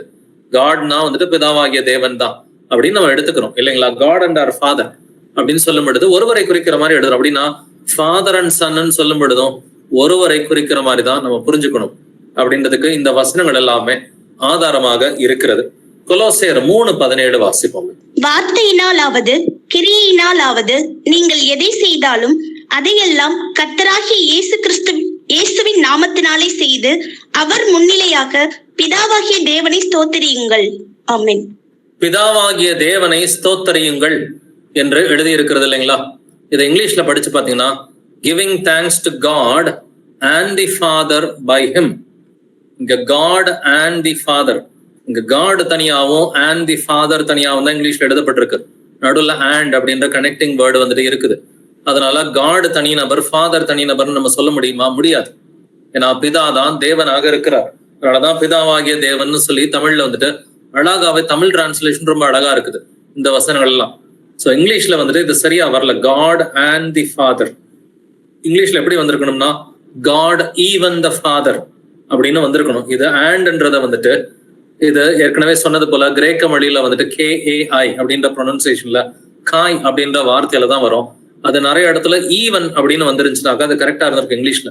பட் ஈவன் வராம ஆண்ட் தான் எழுதப்பட்டிருக்கு. God and the father, god even the ஃபாதர்னா அவர் தான் தேவன் தான், நம்முடைய பிதாவை தான் சொல்றோம்ப்பா அப்படின்னு சொல்லி பிதாவாகிய தேவன் அப்படின்ற அர்த்தத்துல தான் வந்திருக்கும். But God and the Father இது நம்ம ரெண்டு தனி நபர்களா புரிஞ்சுக்கிறதுல தமிழ்ல வந்துட்டு பிதாவாகிய தேவன் என்று ஒருவரை குறிக்கிற மாதிரி தான் எழுதியிருக்கு. அப்ப காட் அண்ட் தி ஃபாதர் ஒருவரை குறிக்குதுன்னா ஃபாதர் அண்ட் தி சன் இதுவும் ஒருவரை தான் குறிக்கிறது அப்படின்றத நம்ம நல்லாவே புரிஞ்சுக்கணும். யாக்கோபு 1:27 வாசிப்போம்.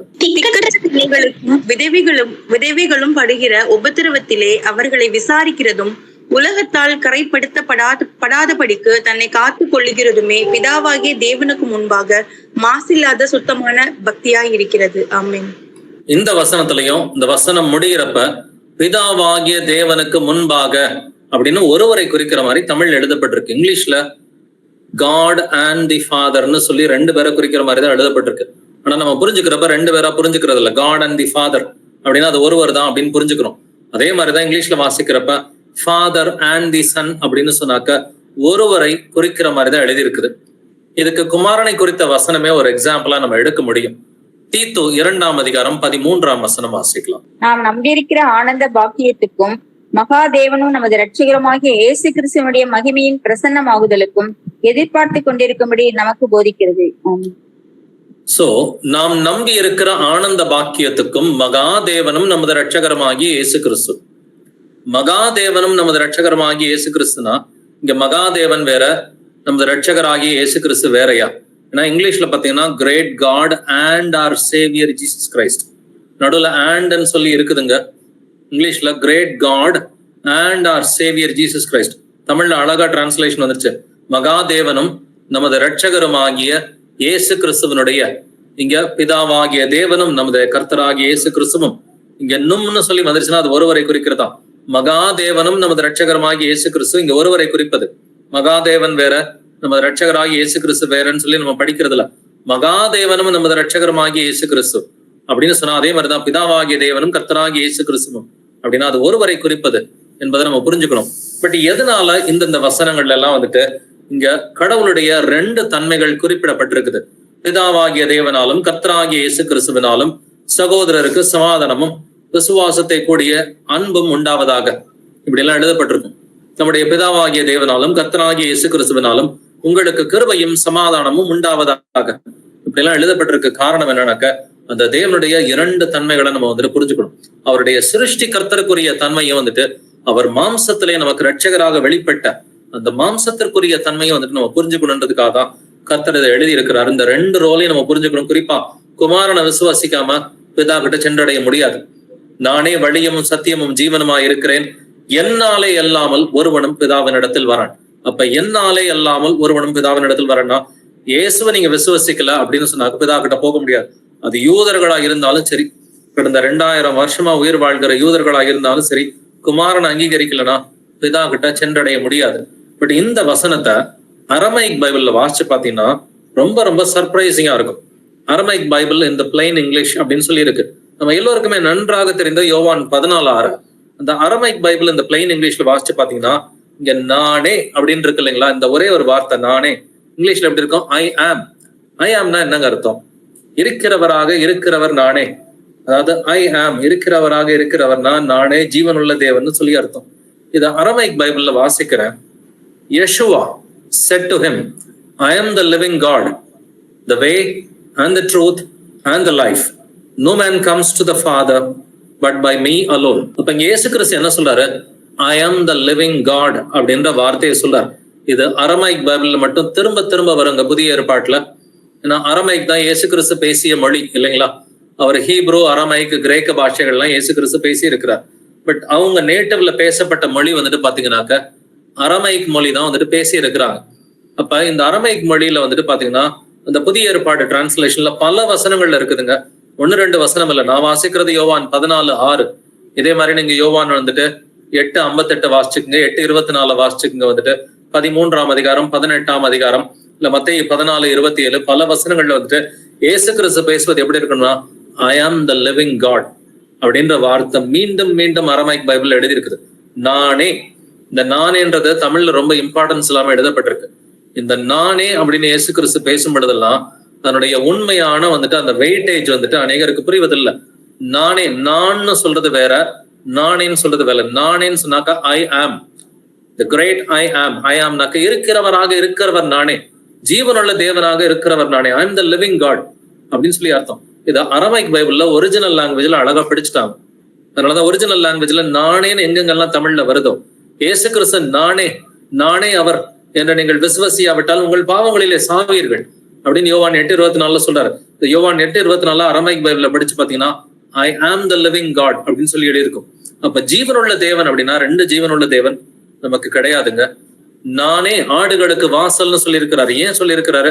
ஏன்னா இயேசு கிறிஸ்துவின் மூலமா தான் பிதா கிட்ட நீங்க போக முடியும். யோவான் 10ஆம் அதிகாரத்துல 7ஆம் வசனத்தையும் 9வது வசனத்தையும் வாசிப்போங்க. திருடன் ஆதலால் இயேசு மறுபடியும் அவர்களை நோக்கி, நானே ஆடுகளுக்கு வாசல் என்று மெய்யாகவே மெய்யாகவே உங்களுக்கு சொல்லுகிறேன். திருடன் திருடவும் கொல்லவும் அழிக்கவும் வருகிறானே என்று நானே வாசல். என் வழியாய் ஒருவன் உட்பிரவேசித்தால் அவன் ரட்சிக்கப்படுவான். அவன் உள்ளும் புறமும் சென்று மேய்ச்சலை கண்டறிவான். ஆமென். நானே ஆடுகளுக்கு வாசல்னு சொல்லி 7ஆம் வசனத்துல சொல்றார். நானே வாசல், என் வழியாய் ஒருவன் உட்பிரவேசித்தால் அவன் ரட்சிக்கப்படுவான் அப்படின்னு சொல்லி சொல்றார். இப்ப நானே வாசல்னா என்ன அர்த்தம்? என்னாலே அல்லாமல் ஒருவனும் பிதாவினிடத்தில் வரான். இப்ப என் மூலமா தான் நீ பிதா கிட்ட போகணும், என்னை அல்லாமல் உனக்கு வேற வழியே கிடையாதுன்னு சொல்லி சொல்றார். அப்ப என்னாலே அல்லாமல் ஒருவனும் பிதாவினிடத்தில் வரான்னா நான் தான் வந்துட்டு வாசல்னு சொல்லி இங்க இயேசு கிறிஸ்து சொல்றார். என்னைய நீ விசுவசிச்சாதான் நீ பிதா கிட்ட போக முடியும்னு சொல்லி குமாரன் மூலமா மட்டும்தான் பிதா கிட்ட சென்றடைய முடியும். இந்த குமாரனுடைய கிருபாதார பலிய நம்ம எல்லோருமே விசுவாசிச்சுதாங்க ஆகணும். குமாரன்னு சொன்னாலே அடிப்படையில சிலுவை மரணம் தாங்க. இந்த குமாரனுடைய சிலுவை மரணத்தை நீங்களோட நானும் விசுவாசிச்சா மட்டும்தான் பிதா கிட்ட சென்றடைய முடியும். இயேசு கிறிஸ்துவின் மரணத்தையும் அடக்கத்தையும் அவருடைய உயிர்த்தெழுதலையும் நம்ம விசுவாசிக்கணும். அதனாலதான் வந்துட்டு குமாரன் குமாரன் குமாரன் எழுதப்படுறது எல்லாமே தேவனுடைய அந்த மனுஷீக தன்மைய, அந்த மனுஷீக தன்மையில அவர் வந்து எனக்காகவும் உங்களுக்காக நம்ம எல்லோருடைய பாவங்களுக்காக அவர் சிலுவையிலே சிந்திய ரத்தத்தை நாம் விசுவாசிக்கணும். ஏன்னா அவர் மாம்சத்தோடு வந்தார்னா ரத்தத்தோடு வந்தாருன்னு அர்த்தம் இல்லைங்களா. அவர் மாம்சத்தோடு வந்தவர், ரத்தத்தோடு வந்தவர். தன்னுடைய ரத்தத்தை வந்துட்டு நம்முடைய பாவங்களுக்காக அவர் சிந்தினார் என்பதை இந்த தேவனுடைய இந்த பெரிய அன்பை நம்ம புரிஞ்சுக்கிறதே வந்துட்டு இந்த குமாரன் மூலமா தான் நம்ம வந்துட்டு புரிஞ்சுக்கிறோம் இல்லைங்களா? குமாரன் மூலமா தான் தேவனுடைய வந்துட்டு பெரிய அன்பை நம்ம புரிஞ்சுக்கிறோம்.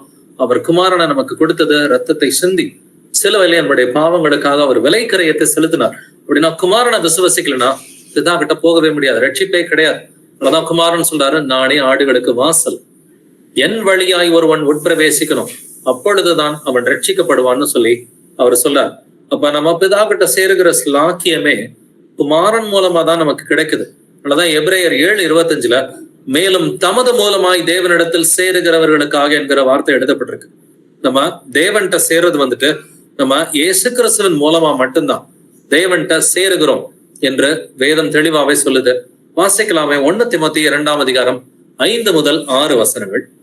1 Timothy 2nd chapter verses 5 to 6.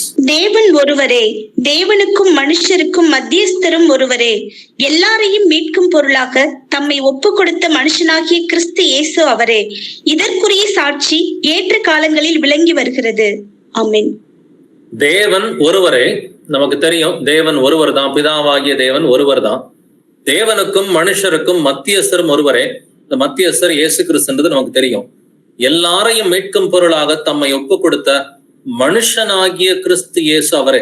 ஏங்க இங்க கிறிஸ்து இயேசு மனுஷன் எழுதணும்? நல்லா கவனிச்சு பாருங்க. தேவன் ஒருவர் தான், மத்தியஸ்தரும் ஒருவர் தான். வந்துட்டு தேவனுக்கும் மனுஷருக்கும் நடுவுல மத்தியஸ்தரும் ஒருவரே. பட் அந்த மத்தியஸ்தன் யாருனாக்க எல்லாரையும் மீட்கும் பொருளாக தம்மை தாமே சிலுவையில விலைக்கிரயமாக ஒப்பு கொடுத்த மனுஷனாகிய கிறிஸ்து இயேசு அவரே. அப்ப கர்த்தருடைய அந்த மனுஷீக தன்மையை நம்ம புரிஞ்சுக்கிட்டுதான் வந்துட்டு ஆகணும். தேவன் மாம்சத்திலே வெளிப்பட்டார், அவர் ஆவியிலே நீதி உள்ளவர் என்று விளங்கப்பட்டார் அப்படின்னு தேவன் மாம்சத்திலே வெளிப்பட்டதையும் அவர் சிலுவையிலே நமக்காக சிந்திய ரத்தத்தை வந்துட்டு எப்பொழுதும் மறக்க கூடாதுன்றதுனாலதான் மனுஷனாகிய கிறிஸ்து இயேசு அவரே. இப்ப இதை வந்துட்டு பவுல் இந்த வசனத்தை எழுதினப்ப இயேசு கிறிஸ்து உயிர்த்துட்டாரா இல்லையா? இயேசு கிறிஸ்து உயிர்த்துட்டாரே. அவர் மாம்சத்திலே கொலை உண்டு ஆவியிலே உயிர்ப்பிக்கப்பட்டார் இல்லைங்களா? அவர் மாம்சத்திலே கொலை உண்டு ஆவியில உயிர்ப்பிக்கப்பட்டார். ஆவியில உயிர்த்துட்டு அவர் பிதாவினுடைய வலது பாரிசத்திலே பிதாவினுடைய சிங்காசனத்துல அமர்ந்து இருக்கிறார். அப்படி இருக்கிறப்ப பிதாவின் சிங்காசனத்துல ஆவியின் தன்மையில இருக்கிற இயேசு கிறிஸ்துவ எதுக்கு மனுஷனாகிய கிறிஸ்து இயேசுன்னு எழுதணும்? ஏன்னாக்க நம்ம பிதாவிட்ட சென்றடையணும்னு சொன்னாக்க குமாரன் மூலமா மட்டும்தான் போக முடியும். நமக்காக தம்மை தாமே ஒப்பு கொடுத்தவர் மனிதனாக வந்த தேவன் என்பதை நம்ம விசுவாசிக்கணும். அதனாலதான் மனுஷனாகிய கிறிஸ்து இயேசு அவரே என்று மனுஷீக தன்மையை வந்துட்டு ஞாபகப்படுத்துவதுதான் கர்த்தராகிய இயேசு கிறிஸ்து, கர்த்தராகிய இயேசு கிறிஸ்துன்னு சொல்றதெல்லாம் அவருடைய மனுஷீக தன்மையை நமக்கு ஞாபகப்படுத்துவதற்காக தான். அவர் நமக்காக சிலுவையில சிந்திய ரத்தத்தை நம்ம மறக்க கூடாதுன்றதுனாலதான் வெளிப்படுத்தின விசேஷத்துல கூட அவர் ஆட்டுக்குட்டியானவர் என்றுதான் எழுதப்பட்டிருக்கு. யோவான் புஸ்தகத்துல யோவான் ஸ்நானம் தான் இயேசு கிறிஸ்துவ ஆட்டுக்குட்டி என்று அவரை எல்லாருக்குமே இன்ட்ரோடியூஸ் பண்றது. ஆனா யோவான் சுவிசேஷத்தை காட்டிலும் வெளிப்படுத்தின விசேஷத்துலதான் ஆட்டுக்குட்டின்ற வார்த்தை அதிகமாவே புதிய ஏற்பாட்டுல இருக்குங்க. ஆட்டுக்குட்டின்ற வார்த்தை வந்துட்டு யோவான் சுவிசேஷத்துல ஒரு 2-3 இடத்துலதான் வரும். ஆனா வெளிப்படுத்தின விசேஷத்துல ஆட்டுக்குட்டியானவர்ன்ற வார்த்தை வந்துட்டு பல வசனங்கள் எழுதப்பட்டிருக்கு. புதிய ஏற்பாட்டுல அதிகமாவே ஆட்டுக்குட்டியானவர் என்கிற வார்த்தை இருக்கிற ஒரே புஸ்தகம் வெளிப்படுத்தின விசேஷம் தான். ஏன்னாக்கா ஆட்டுக்குட்டியானவர் என்பது அவருடைய மனுஷீக தன்மையை குறிப்பிடுவதுதான் ஆட்டுக்குட்டியானவர் என்பது. அப்ப தேவன் மாம்சத்துல வெளிப்பட்டார், எனக்காக அவர் ஆட்டுக்குட்டியாக, எனக்காக அவர் மனுஷனாக வந்துட்டு சிலுவையில அவர் அடிக்கப்பட்டார் என்கிறத நம்ம விசுவாசிக்கணும். இப்ப குமாரனை விசுவாசிக்காம பிதா கிட்ட போக முடியாது. அதனாலதான் பவுல் ஒவ்வொரு இடத்துலயும் வந்துட்டு நம்முடைய பிதாவாகிய தேவனாலும் நம்முடைய கர்த்தராகிய இயேசு கிறிஸ்துவினாலும் குமாரன் மூலமா தான் நம்ம பிதா கிட்ட போகணும். அப்போ ஒவ்வொரு முறையும் நீங்க இந்த வசனங்களை வாசிக்கும் பொழுது யோவான் 14:6 ஞாபகத்துல வச்சுக்கோங்க. நம்முடைய பிதாவாகிய தேவனாலும் நம்முடைய கர்த்தராகிய இயேசு கிறிஸ்துவினாலும் இது நீங்க ஒவ்வொரு முறை வாசிக்கும் பொழுதும் என்ன இல்லாமல் ஒருவனும் பிதாவின் இடத்தில் வரான். இந்த பகுதியை மட்டும் ஞாபகத்துல வச்சுக்கோங்க. இயேசுவின் மூலமா மட்டும்தான் பிதா கிட்ட போக முடியும். இயேசு அல்லாமல் பிதா கிட்ட போக முடியாது. அவருடைய மனுஷீக தன்மையில அவர் செய்த தியாகத்தை உணர்ந்தால் மட்டும்தான் பிதா கிட்ட போக முடியும். அதனாலதான் கர்த்தருடைய அந்த மனுஷீக தன்மையை ஞாபகப்படுத்துவதற்காக தான் அவர் ஒவ்வொரு முறையும் வந்துட்டு பவுல் எழுதும் பொழுது இயேசு கிறிஸ்துவின் தன்மையை, அதாவது அவருடைய வந்துட்டு தேவனுடைய தற்சுரூபமா இருந்தாலும் அவருடைய தன்மையின் வந்துட்டு சுரூபமா இருந்தாலும் அவருடைய மனுஷனுடைய தன்மையை வந்துட்டு குறிப்பிடுவதற்காக கர்த்தராகிய இயேசு கிறிஸ்துன்னு சொல்லி சொல்றான். இத இயேசு கிறிஸ்து உயிர்த்த பிறகும் அப்போஸ்தலர்கள் எழுதி இருக்கிறாங்க. அப்போஸ்தலர் 17ஆம் அதிகாரத்துல 31வது வசனத்தை வாசிப்போம். மேலும் ஒரு நாளை குறித்திருக்கிறார், அதிலே அவர் தாம் நியமித்த மனுஷனை கொண்டு பூலோகத்தை நீதியாய் நியாயம் தீர்ப்பார். அந்த மனுஷனை மரித்தோரிலிருந்து எழுப்பினதினாலே அதன் நிச்சயத்தை எல்லாருக்கும் விளங்க பண்ணினார் என்றான். ஆமென். இந்த வசனத்துல இயேசு கிறிஸ்துவ பார்த்து மனுஷன் மனுஷன்னு திரும்ப திரும்ப சொல்லப்படுதுங்க. மேலும் ஒரு நாளை குறித்திருக்கிறார், அதிலே அவர் தாம் நியமித்த மனுஷனை கொண்டு பூலோகத்தை நீதியாய் நியாயந்தீர்ப்பார். மனுஷனை கொண்டு அப்படின்னு சொல்லிதான் எழுதப்பட்டிருக்கு இல்லைங்களா? அப்ப இயேசு கிறிஸ்துவின் தெய்வீக தன்மையை இங்க குறிப்பிடாம அவருடைய மனுஷீக தன்மையை குறிப்பிடுவது வந்துட்டு அவசியமா இருக்கிறது. ஏன்னாக்கா யார் நியாயம் தீர்க்கணும்னா, யாரு சிலுவையில ரத்தத்தை சிந்தினாங்களோ அவங்க தாங்க நியாயம் தீர்க்கணும். அப்ப சிலுவையில வந்துட்டு இயேசு கிறிஸ்து மனுஷனாதான் ரத்தத்தை சிந்தினார். அதனாலதான் வந்துட்டு ஒரு மனுஷனை கொண்டு பூலோகத்தை நியாயம் தீர்ப்பார் என்றும் எழுதி இருக்கிறது. அப்ப இயேசு கிறிஸ்துவின் இந்த மனுஷீக தன்மையை வந்துட்டு நம்ம புரிஞ்சுக்கிட்டு, எனக்காக அவர் மரித்தார், அடக்கம் பண்ணப்பட்டார், உயிர்த்தார். அப்ப அவருடைய சிலுவை மரணத்தை அங்கீகாரம் பண்ணா மட்டும்தான் பிதாகிட்ட போக முடியும். அதனாலதான் இயேசு கிறிஸ்துவின் அந்த மனுஷீக தன்மையை வந்துட்டு தேவன் மாம்சத்துல வெளிப்பட்டு எவ்வளவு பெரிய தியாகத்தை நமக்காக செய்தார் என்பதை நம்ம விசுவாசிக்கணும். பிதாவையும் குமாரனையும் மறுதலிக்கிறவனே அந்தி கிறிஸ்து என்று எழுதியிருக்கிறது இல்லைங்களா? இயேசு கிறிஸ்து இயேசுவை கிறிஸ்து அல்ல என்று வாசிப்போமே. 1 யோவான் 2ஆம் அதிகாரம் 22 முதல் 23 வரை. இயேசுவை கிறிஸ்து அல்ல என்று மறுதலிக்கிறவனே அல்லாமல் வேறே யார் பொய்யன்? பிதாவையும் குமாரனையும் மறுதலிக்கிறவனே அந்தி கிறிஸ்து. குமாரனை மறுதலிக்கிறவன் பிதாவை உடையவன் அல்ல, குமாரனை அறிக்கையிடுகிறவன் பிதாவையும் உடையவனாய் இருக்கிறான். ஆமென். இயேசுவை கிறிஸ்து அல்ல என்று மறுதலிக்கிறவனே அல்லாமல் வேறே யார் பொய்யன்?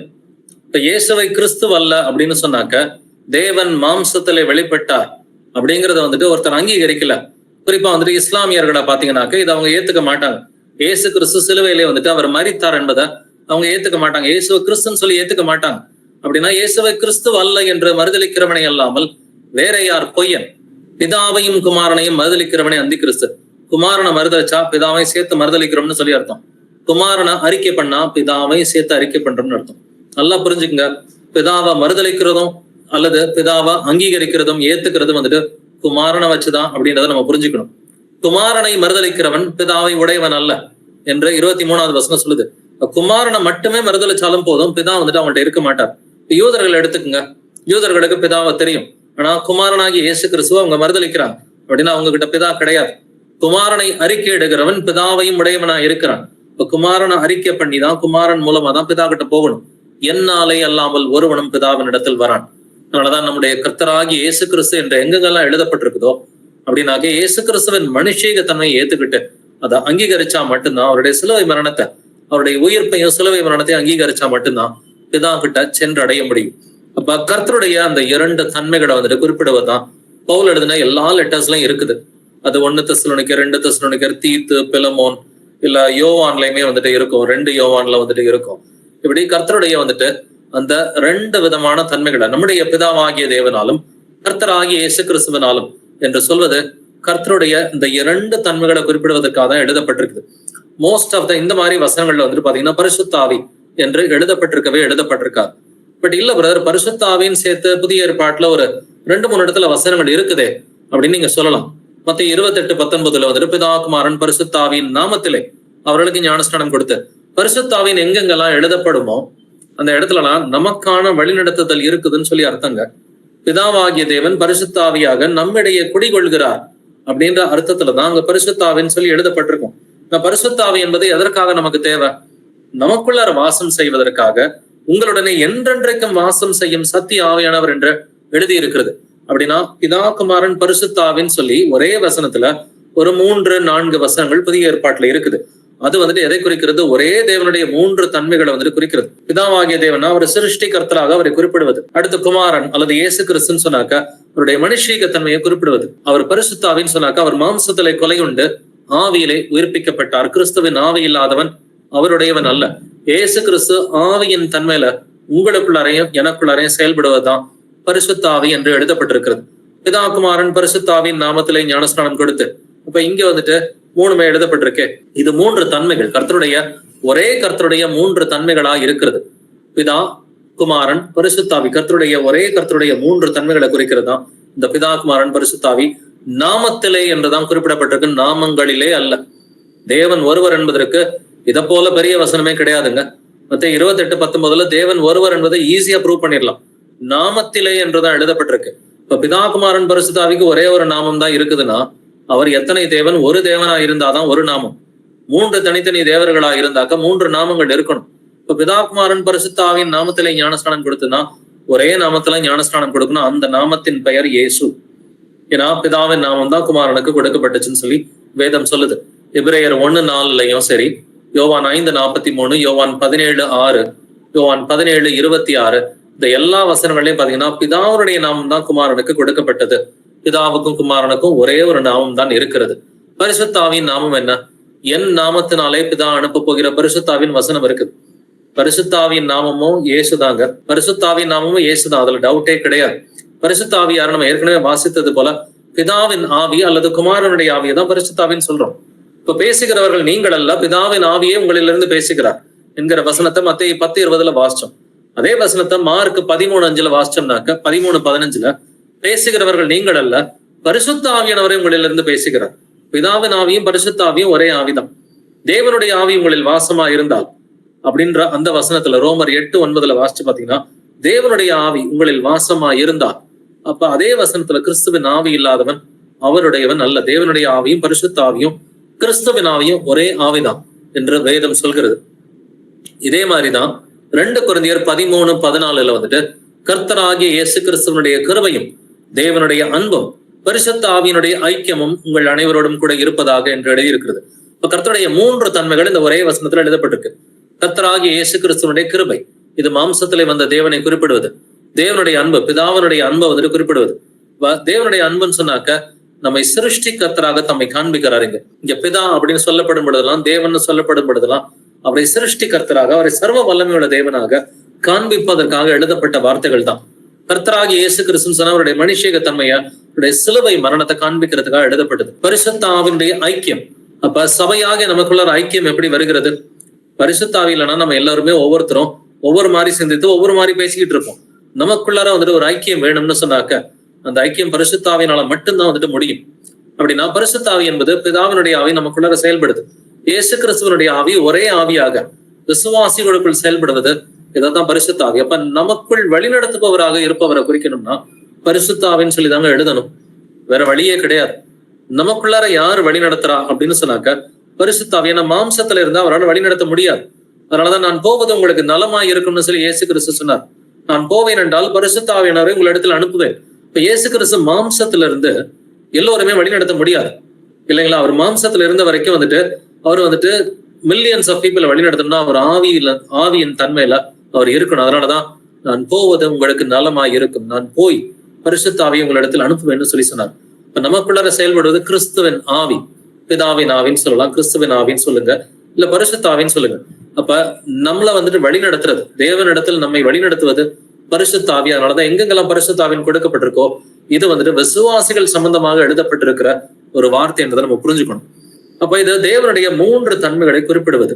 இதே மாதிரிதான் 1 பேதுரு 1:2 பிதாவாகிய தேவனுடைய முன்னறிவின்படியே ஆவியானவரின் பரிசுத்தமாக்குதலினாலே கீழ்ப்படுதலுக்கும் இயேசு கிறிஸ்துவனுடைய ரத்தம் தெளிக்கப்படுதலுக்கும் என்று இங்க பிதாகுமாரன் பரிசுத்தாவின் எழுதப்பட்டிருக்கு. அப்ப இதுவும் தேவனுடைய 3 தன்மைகளை குறிப்பிடுவதுதான். பட் இல்ல பிரதர் 1 யோவான் 5:7 மூவர்னு எழுதி இருக்குது பிரதர் அப்படின்னு நீங்க சொல்லலாம். பரலோகத்தில் சாட்சி எடுக்கிறவர்கள் மூவர், பிதா, வார்த்தை, பரிசுத்தாவி என்பவர்களே. இங்க மூவர்னு எழுதியிருக்குதே பிரதர், இதுக்கு என்ன சொல்றீங்க அப்படின்ற கேள்வி கேட்டீங்கன்னா இந்த வசனம் ஒரிஜினல் கிரேக்க பைபிள்ல கிடையவே கிடையாதுன்னு தான் சொல்லணும். இதை நீங்க பாத்தீங்கன்னா பிராக்கெட்ல போட்டுதான் எழுதியிருக்கும். இது தமிழ் பைபிள்ல பிராக்கெட்ல போட்டுதான் இந்த வசனம் எழுதியிருக்கும். இது 400 ஆண்டுகளுக்கு முன்னாடி இருக்கிற எந்த கிரேக்க பிரதியிலையும் இந்த ஒரு வசனம் இல்லவே இல்லை. இது எராஸ்மஸ் அப்படிங்கிற ஒரு ரோமன் கத்தோலிக்க பாதிரியார் கையில் எழுதின சைட் நோட்டா இருக்குது. பைபிள்ல அவர் கையில எழுதின வசனம் தான் இந்த வசனம். பரலோகத்தில் சாட்சி எடுக்கிறவர்கள் மூவர், பிதா, வார்த்தை, பரிசுத்தாவி. இதை வேணும்னாலும் இங்கிலீஷ்ல இருக்கிற நிறைய டிரான்ஸ்லேஷன்ல செக் பண்ணுங்க. இதுல பிதாகுமாரன் பரிசுத்தாவின்றது இங்கிலீஷ்ல இருக்காது. மெஜாரிட்டி ஆஃப் டிரான்ஸ்லேஷன்ஸ்ல இருக்காது. ஆங்கிலத்துல பாத்தீங்கன்னா கிட்டத்தட்ட ஒரு 70க்கும் மேற்பட்ட டிரான்ஸ்லேஷன்ஸ் இருக்குது. இல்ல தமிழ்ல கூட அந்த புதிய மொழிபெயர்ப்பு, அந்த கண்டெம்பரரி டிரான்ஸ்லேஷன் ஒண்ணு இருக்குது. அந்த கண்டெம்பரரி டிரான்ஸ்லேஷன் அந்த டிசிவின்னு சொல்லுவோம். அந்த டிசிவி பைபிள்ல போய் பாருங்க, இங்க பிதா, வார்த்தை, பரிசுத்தாவி, மூவர் அப்படின்றதெல்லாம் இருக்காது. ஆவி, ஜலம், ரத்தம் அது மட்டும்தாங்க இருக்கும். சாட்சி எடுக்கிறவைகள் மூவை, ஆவி, ஜலம், ரத்தம் அப்படின்னு சொல்லிதான் எழுதப்பட்டிருக்குமே ஒழிய பரலோகத்தில் சாட்சி எடுக்கிறவர்கள் மூவர் இது கோர்க்கப்பட்ட வசனம். இது கத்தோலிக்க சபையினால எராஸ்மஸ் ரோமன் கத்தோலிக்க சபையில இருந்த ஒரு பாதிரியார். அவர் தான் வந்துட்டு அந்த இதை டிரான்ஸ்லேஷன் பண்ணும் பொழுது இல்ல கையில் எழுதின வசனம் தான் இந்த ஒரு வசனம். அதனாலதான் வந்துட்டு 1-2 டிரான்ஸ்லேஷன்ல பிராக்கெட்ல போட்டு எழுதியிருக்கும். பிராக்கெட்ல போட்டதெல்லாம் நம்ப முடியாது, இது வந்துட்டு கொஞ்சம் அம்பிகுவஸா இருப்பதுன்னு சொல்லி அர்த்தம். பட் அதன் பிறகு கிங் ஜேம்ஸ் பைபிள் எழுதின பிறகு நிறைய புதிய ஏற்பாடு பிரதிகள், அந்த பழைய பிரதிகள் எல்லாம் கண்டுபிடிக்கப்பட்டது. கிங் ஜேம்ஸ் எழுதுனா 1611, 400 ஆண்டுகளுக்கு முன்னாடி 1611 தான் கிங் ஜேம்ஸ் வெளிவந்தது. பட் கிங் ஜேம்ஸ் ரிலீஸ் ஆகிறப்ப நிறைய புதிய ஏற்பாடு பிரதிகள் கண்டுபிடிக்கப்படவில்லை. இருந்த கத்தோலிக்க பிரதியை வச்சு அவங்க எழுதிட்டாங்க. பட் கிங் ஜேம்ஸ் வெளியான பிறகு அதன் பிறகு கடந்த 400 ஆண்டுகள்ல வந்துட்டு நிறைய அந்த பழைய வந்துட்டு அந்த ஏட்டுச்சுருள்கள் எல்லாமே கண்டுபிடிக்கப்பட்டது. புதிய ஏற்பாட்டுக்குரிய இந்த ஒரிஜினல் மேனுஸ்கிரிப்ட் கண்டுபிடிக்கப்பட்டது. அந்த எந்த மேனுஸ்கிரிப்ட்லயும் இந்த வசனம் வந்துட்டு இவ்வாறாக இல்லை. அதனால 1 யோவான் 5:7 வந்துட்டு பெருசா எடுத்துக்காதீங்க. அதை தெரிஞ்சுக்கணும்னா இங்கிலீஷ் டிரான்ஸ்லேஷன்ஸ்ல போயிட்டு செக் பண்ணி பாருங்க. இல்லாட்டினா தமிழ்ல பாக்குறதா இருந்தா TCVன்ற டிரான்ஸ்லேஷன்ல செக் பண்ணி பாத்துக்குங்க. சோ இங்க பிதா குமாரன் பரிசுத்த ஆவி என்பது தேவனுடைய 3 தன்மைகளை குறிப்பிடுவது. பட் ஆனா புதிய ஏற்பாட்டுல அநேக முறை பிதா அண்டு குமாரன் அப்படிதான் எழுதப்பட்டிருக்கு. நம்முடைய பிதாவாகிய தேவனும் நம்முடைய கர்த்தராகிய இயேசு கிறிஸ்துவும் என்று மட்டும்தான் எழுதப்பட்டிருக்கும். இது திருத்துவத்தை குறிப்பிடுவது அல்ல. திருத்துவத்தை குறிப்பிட்டதா இருந்தா ஒவ்வொரு இடத்துலயும் பரிசுத்தாவியும் வேணும். திருத்துவத்தை குறிப்பிடுவதா இருந்தா ஒவ்வொரு இடத்துலயும் பரிசுத்தாவி வேணும். ஆனா இங்க மெஜாரிட்டி ஆஃப் வேர்சஸ்ல வந்துட்டு பரிசுத்தாவியை பத்தி எழுதப்படவே இல்லை. அப்படின்னா இது முதல்ல திருத்துவத்தை குறிப்பிடுகிற வசனங்கள் கிடையாது. 2வது காரியமா பிதாவையும் குமாரனையும் அவன் ஒருவராக பாவித்ததான் எழுதி இருக்கிறான் அப்படின்றத ஏற்கனவே வாசிச்சிட்டோம்.